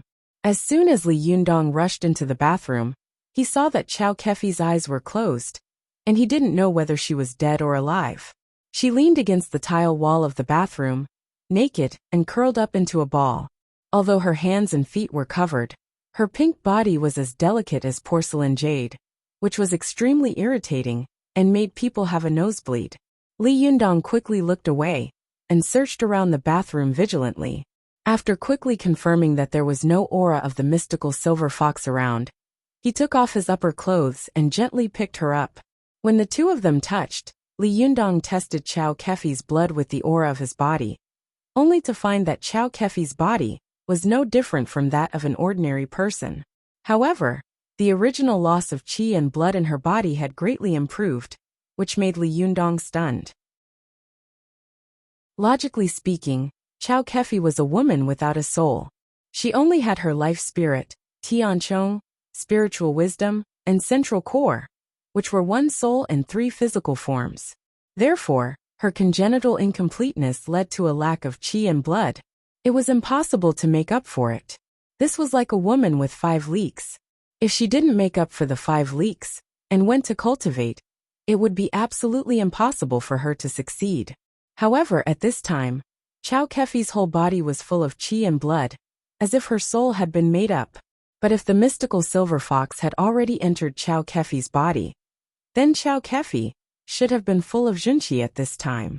It was impossible for her to be like this, without any Jinqi at all. Li Yundong frowned and thought to himself, this is really strange.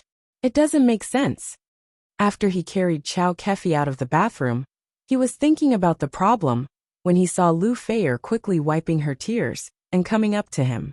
She asked nervously, "How is it? Is Sister Chow okay?"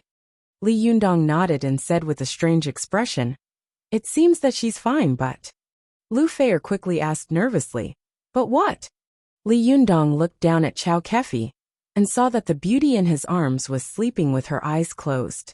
Although her body was covered by her clothes, others still stared at the place covered by her clothes, as if they wished they had a pair of eyes that could see through things and could see what kind of amazing beauty was hidden under the clothes. Li Yundong put Chow Kefi on the bed and covered the bed sheet. He stared at Chow Kefi's beautiful and quiet face and fell into deep thought. He thought to himself, "But I don't know whether she is Chow Kefi or the mystical silver fox now." Chapter 650. The accident that had happened in the hotel really made the staff break out in a cold sweat.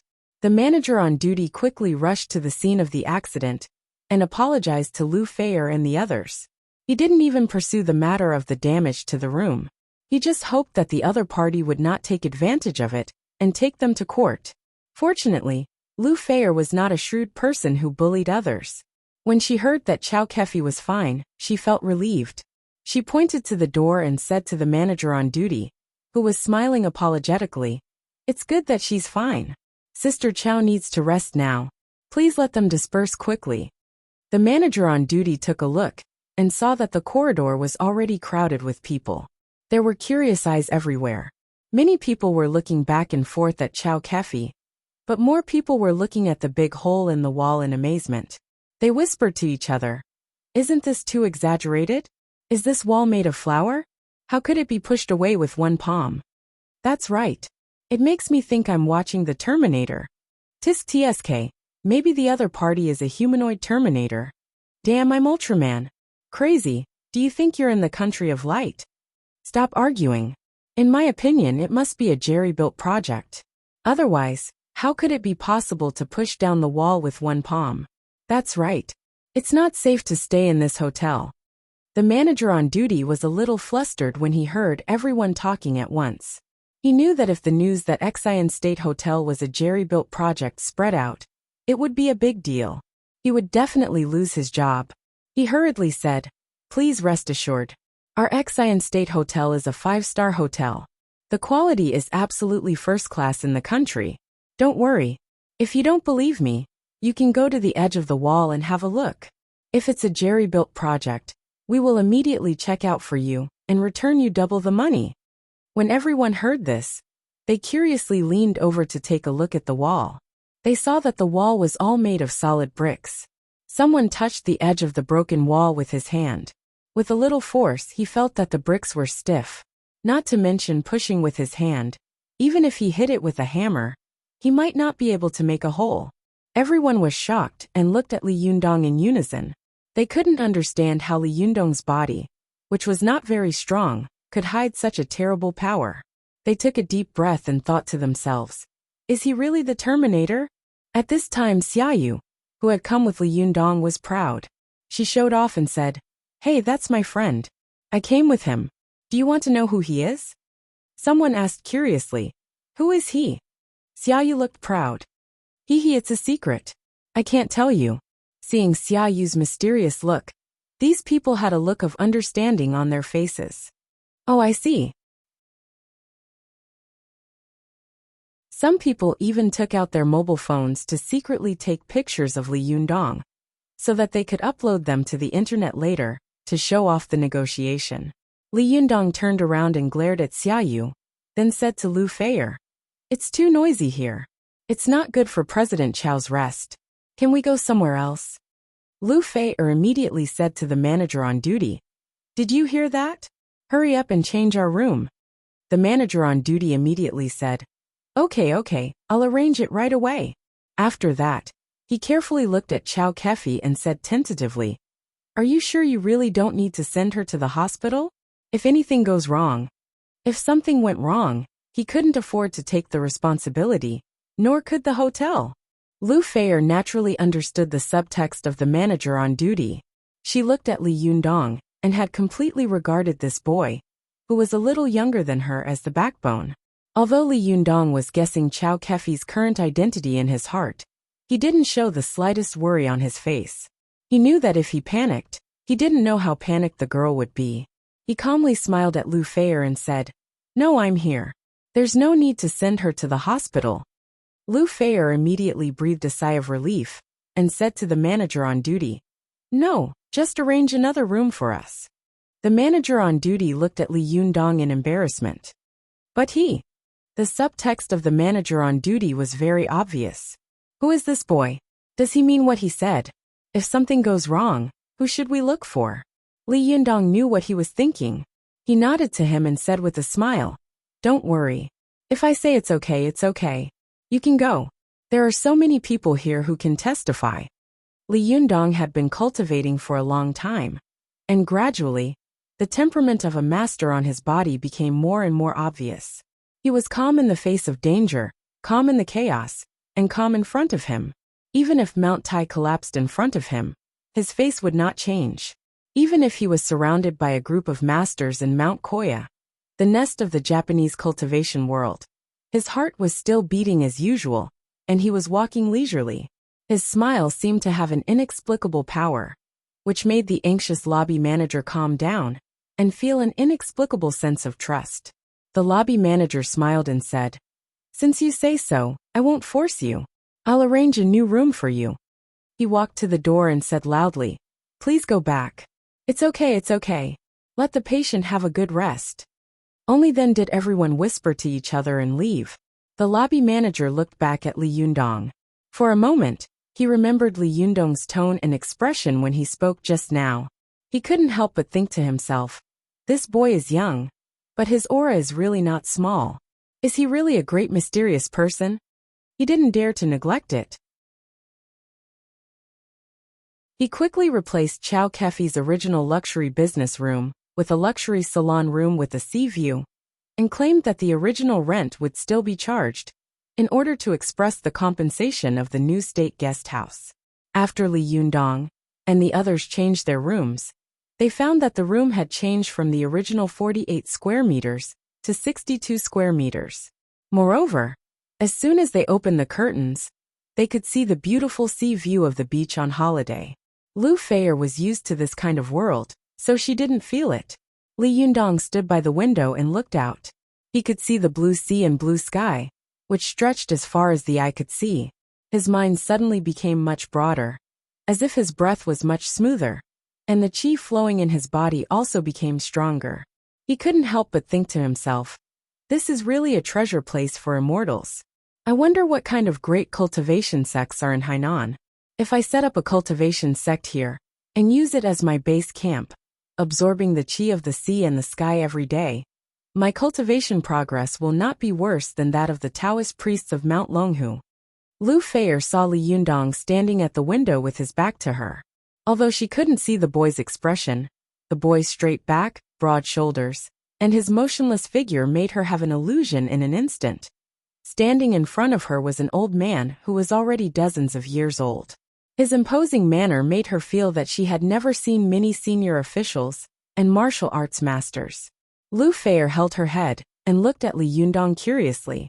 She secretly speculated about Li Yundong's true identity. The more she guessed, the more she felt that this boy, who looked too young and was frighteningly mature, was too mysterious.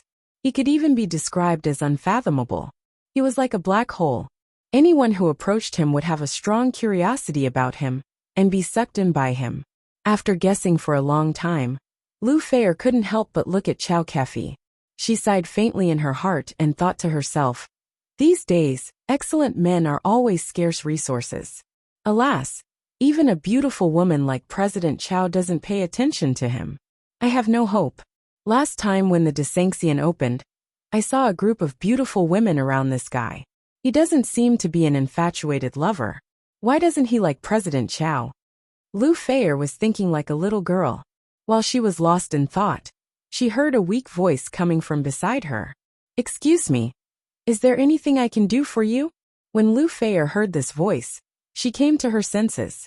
Only then did she notice that Xia Yu was still standing next to her. She asked in confusion, You are? Xiaoyu smiled embarrassedly and said, I'm an employee of President Chow. I'm here to report my work to her. And I brought Li Yundong here on the way.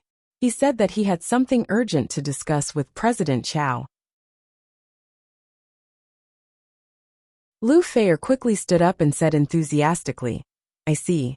If it weren't for you, I'm afraid that Sister Chow would have been in danger today. Sit down, sit down. Xiaoyu was also very sensible. Seeing this scene, she quickly waved her hand and said with a smile, Forget it. I'll get a room for myself first. When President Chow wakes up and reports to her, I'll go back first. Lu Feier didn't stop her. She said with a smile, Well, come over more often when you're free. Seeing that a big star like Lu Feier was so approachable, Xiaoyu also said with a smile, Okay, I'll ask you for your autograph later. Lu Feier pursed her lips and said with a smile, No problem. I'll sign a double for you. Xiaoyu chuckled and walked to the door. As soon as she opened the door and was about to go out, she saw a man pounce on her, panting and shouting, President Chow. Where is President Chow? Is she all right? Xiaoyu took a closer look and immediately frowned secretly. Who else could it be but Zhao Yuzhen? Xiaoyu knew that a white-collar worker at her level couldn't afford to offend a boss like Zhao Yuzhen. She thought to herself, I'd better let them meet each other, lest I, a white-collar worker, suffer when the immortals fight. Xiaoyu's face was full of smiles. She pretended to be surprised and said, President Zhao, why are you here? Hearing Xiaoyu's exclamation, Lu Feier looked at the door and immediately frowned. She thought to herself, This annoying guy's nose is really sharp. How could he know that something had happened to President Chow? Could it be that he has spies in the crew? Yes, it must be so. No wonder he has been able to block us these days. Go back and let me know who it is. I'll teach him a lesson. But no matter how much she hated this person in her heart, she still had to save face. After all, he was an investor, wasn't he? Lu Feier stood up with a warm face and said with a smile, President Zhao, you're here? Please sit down and come in for a glass of water. Zhao Yuzhen looked worried. He wiped the sweat from his forehead and said with a smile, I heard that something had happened to President Chow, so I rushed over. I was scared to death. How is it? Is President Chow all right? While he was talking, his eyes searched for Chow Kefi in the room, but he soon saw Chow Kefi lying quietly on the bed, covered with a quilt, and her slender eyelashes quietly covered her eyes, as if she had fallen asleep. Just as Zhao Yuzhen was about to approach, he suddenly saw a familiar figure standing beside the French window. The man turned around and said to him with a fake smile, President Zhao, we meet again. Isn't this Li Jiandong? Zhao Yuzhen was so scared that his legs and stomach began to tremble. He almost collapsed on the spot, as if all the dirty thoughts in his stomach had been seen through by the young boy in front of him. His face turned pale, and he couldn't help stepping back as he said, it's young Master Li. It's a pleasure to meet you. Last time when Desanxian opened, we parted at the opening ceremony. Young Master Li, you're still as elegant as ever. Zhao Yuzhen was afraid that Li Jiandong would remember the past, so he was so scared that he couldn't even speak clearly. After stammering for a while, he looked around and quickly said to Lu Feier, Since young Master Li is here, it's good. I still have something to do. I'll go first. After that, he left as if he was running for his life. Seeing that he had admitted defeat, Li Jiandong was no longer aggressive. He just smiled and turned around. Lu Feier was overjoyed when she saw that Li Yundong had scared the guy away with just one sentence. She grabbed Li Yundong's arm and said, Oh, you're really amazing. You drove this annoying guy away with just one sentence. This guy has annoyed us to death these days. We can't get rid of him no matter how hard we try. You're about to catch up with the door god. By the way, Immortal Li, why don't you come to our crew to take care of your President Chow and help us block these monsters?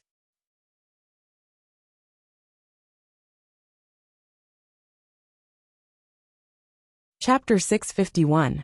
Hearing Lu Feier's words, Li Yundong couldn't help but have an idea. He thought to himself, she's right. Anyway, I've been exposed now. I might as well use this excuse to stay with Chow Kefi and wait and see. It's also convenient for me to deal with it. Devour thinking of this, Li Yundong nodded and smiled. Well, I'm afraid I'll disturb you. Lu Feier was overjoyed. She subconsciously wanted to raise her hand and cheer. But as soon as she raised her hand, she felt a sharp pain in her arm. She groaned in pain, covered her arm, and almost sat down. Only then did she remember that her arm was still dislocated. She had been too nervous and scared just now, and had forgotten about it. Li Yundong supported her, looked at her arm, reached out, and gently pinched her shoulder, asking, "Does it hurt?" At this time, Lu Feier had completely relaxed. There was no more worry or fear in her heart.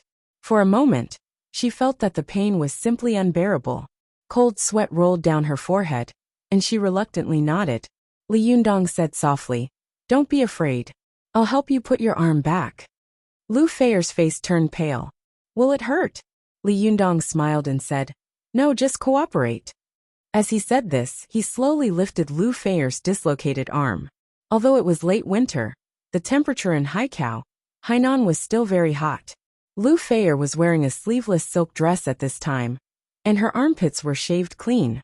Although this was not a private part of a person, Lu Feier felt inexplicably shy. Her cheeks were flushed, and her heart was pounding. She didn't know what this boy wanted to do. Li Yundong seemed to know what Lu Feier was thinking. He smiled and said, "Don't be nervous." As he said this, he raised Lu Feier's dislocated arm and flicked the Jichuan acupoint under Lu Feier's armpit with the finger of his other hand. Lu Feier's bones were only dislocated, and her meridians and qi were not obstructed. Therefore, Li Yundong's flicking immediately made her whole body tremble, as if she had been struck by electricity. From the Jichuan acupoint in her armpit to the Yongquan acupoint in her feet, she almost lost consciousness in an instant. After the flick, Li Yundong immediately grabbed Lu Feier's shoulder with one hand and pushed her arm into the joint with the other. With a crack, Lu Feier's arm was sent back into the distance. Lu Feier heard the terrible sound and was about to scream when he said to her with a smile, "How is it? Does it hurt?" Lu Feier was surprised to find that her arm had recovered. She waved her arm and said with an exaggerated expression, "It doesn't hurt. It's amazing. How did you do that? You seem to have pressed once and I lost all feeling in my body. Is this the body-fixing art of the immortal technique? Or a paralysis spell in magic?" Li Yundong couldn't help but laugh. "You've watched too many movies. Don't guess randomly. This is a traditional Chinese medicine method. You can find any traditional Chinese medicine doctor, and they can explain it to you." The Jichuan acupoint was one of the important acupoints of the human body. It was located at the apex of the armpit, and the axillary artery was on the outside. There were a large number of nerve veins around the acupoint, such as the ulnar nerve, the median nerve, and the cutaneous nerve on the inside of the forearm. It could be said that this was the central passage connecting the human body and the arm. It was an extremely developed and sensitive place. At this time, Li Yundong could be called a great expert in cultivation. He used his powerful and condensed jinqi to explore Lu Feier's Jichuan acupoint. It was like pricking her acupoint with a golden needle. As the saying goes, pull one hair and the whole body will move. As soon as Li Yundong pricked it, the jinqi immediately flowed to every part of her body, controlled her nerves, and made her feel numb in an instant. Lu Feier widened her eyes, as if she didn't believe Li Yundong's explanation, but she couldn't find a better way to explain it. She could only sigh in her heart. Zhao Yuzhen, who had wanted to leave as soon as possible, stopped to listen because he clearly heard Lu Feier's criticism of him after he went out. It would have been better if he hadn't listened, but as soon as he heard it, he was so ashamed and angry that his face turned green and white. He wished that there would be a crack on the ground for him to crawl into. In this world, there was nothing more infuriating than a beautiful woman attacking him in front of a man. Zhao Yogan's original fear turned into anger. After he rushed out of the hotel door, he felt as if there was a raging fire in his chest. He wanted to find someone to vent his anger and take revenge on. This Li Yundong. Why does he follow me wherever I go? Why does he always make things difficult for me? Zhao Yuzhen had been humiliated, so he subconsciously transferred this anger to Li Yundong. However, he couldn't beat this boy. The painful lesson of distinction last time was still fresh in his mind.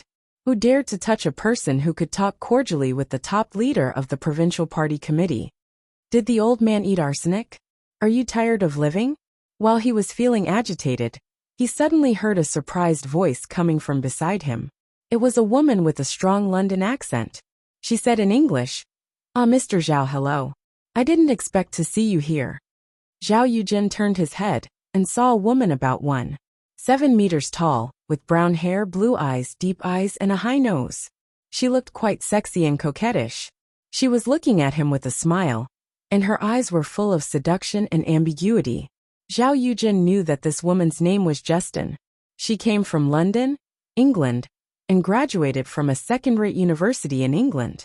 Although she was not born in a good family, Justin had a fiery Hollywood dream since she was a child. At the age of 16, she went to Los Angeles to pursue her movie dream. However, there was no shortage of beautiful gold diggers and dream chasers in Hollywood. Justin had been wandering in Hollywood for 10 years and had played many small roles, but she had never been able to get the chance to rise to the top. Foreign women matured early and aged quickly. Although a woman was at her peak at the age of 26, the hustle and bustle of Vanity Fair made her look a little tired, which made Justin feel an inexplicable sense of panic and fear.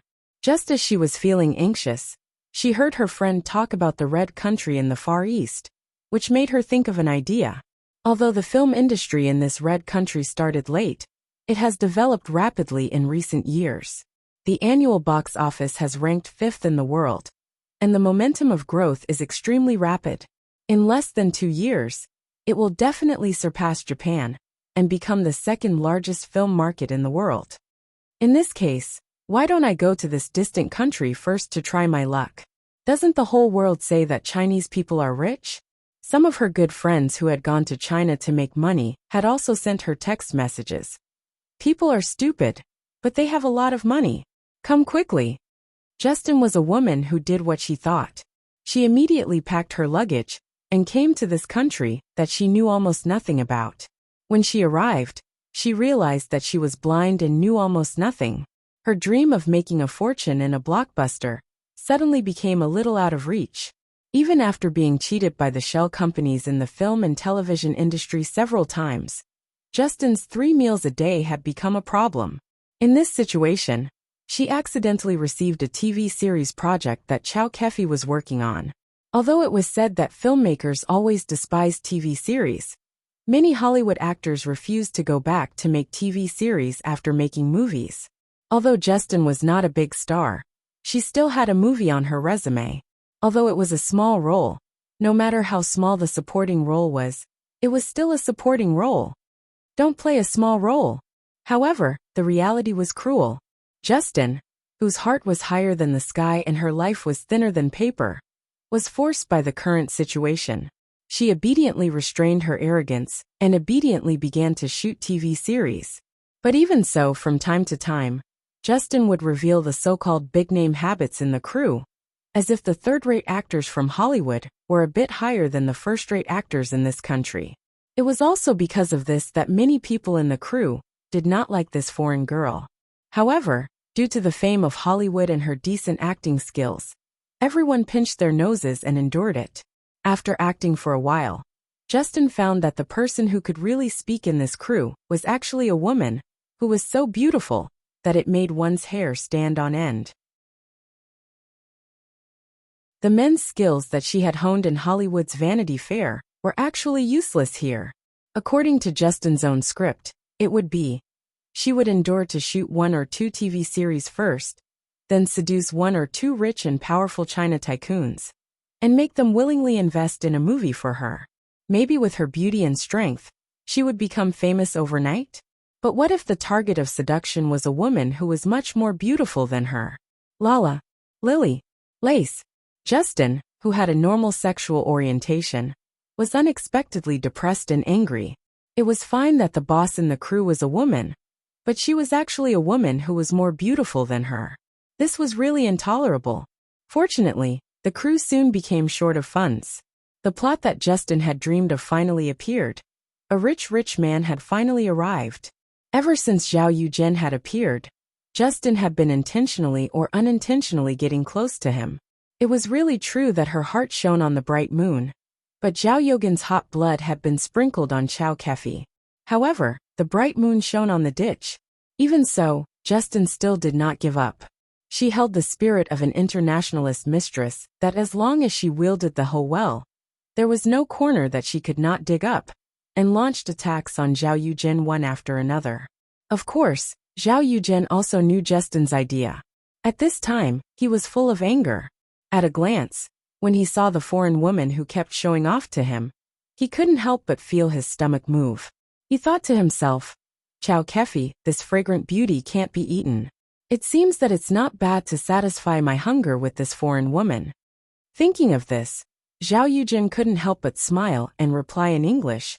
It turns out to be Miss Justin. What's wrong? Have you just finished shooting? Although Zhao Yugen's character was not very good, he was a returnee who had studied abroad and received an MBA. Although his English had a strong Chinese accent, it was not a problem for him to communicate with Qin Haodong. Justin saw that Zhao Yugen's eyes were a little different from usual when he looked at her. There was something unique to men in his eyes. As a woman who had been rolling in the Vanity Fair for a long time, she naturally knew what he was thinking.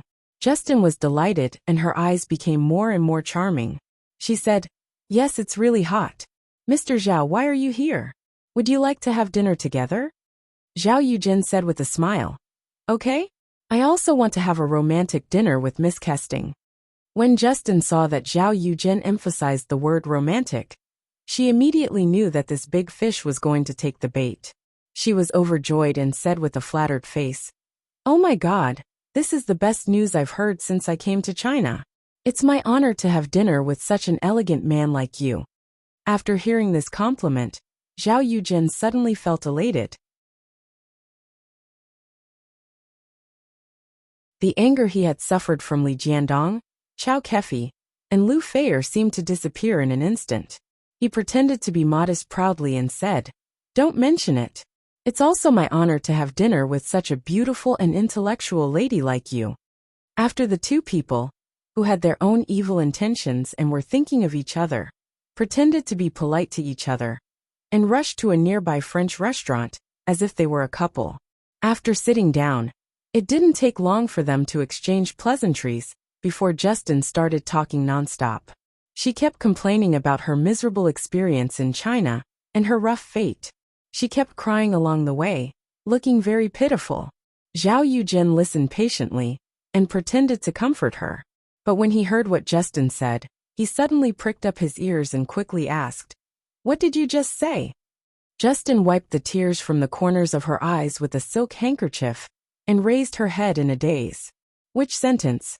Zhao Yuzhen leaned forward slightly and said with a serious face, "You said you don't want to do it anymore?" Justin immediately complained again. "Yes, I'm a Hollywood actor. How can I act in such a low-class TV series in such a place? Although I'm the protagonist, I have so few scenes. This crew is really rubbish. From the producer to the director, for God's sake, it's a compliment for me to say that they are rubbish. They are simply useless. If you hadn't appeared in time like a savior, the crew would have even fallen apart." Zhao Yugen's heart skipped a beat. He slowly leaned back on the chair, and a malicious smile appeared on the corner of his mouth. He couldn't help turning his head to look in the direction of the Exan Hotel. His eyes were cold as he smiled. "Humph, Xiao Kefi Lu Feier. And Li Jiandong, you don't make me feel better, so I won't make you feel better. You're tuning in to the Li Mei's Sword of Destiny YouTube channel. We're so grateful for your support, and don't forget to subscribe to join us on this incredible journey through captivating stories. Your generosity through donations truly makes a world of difference, as it's the primary source of revenue that allows me to expand and enhance this channel for you. Thank you from the bottom of my heart for being a part of this adventure.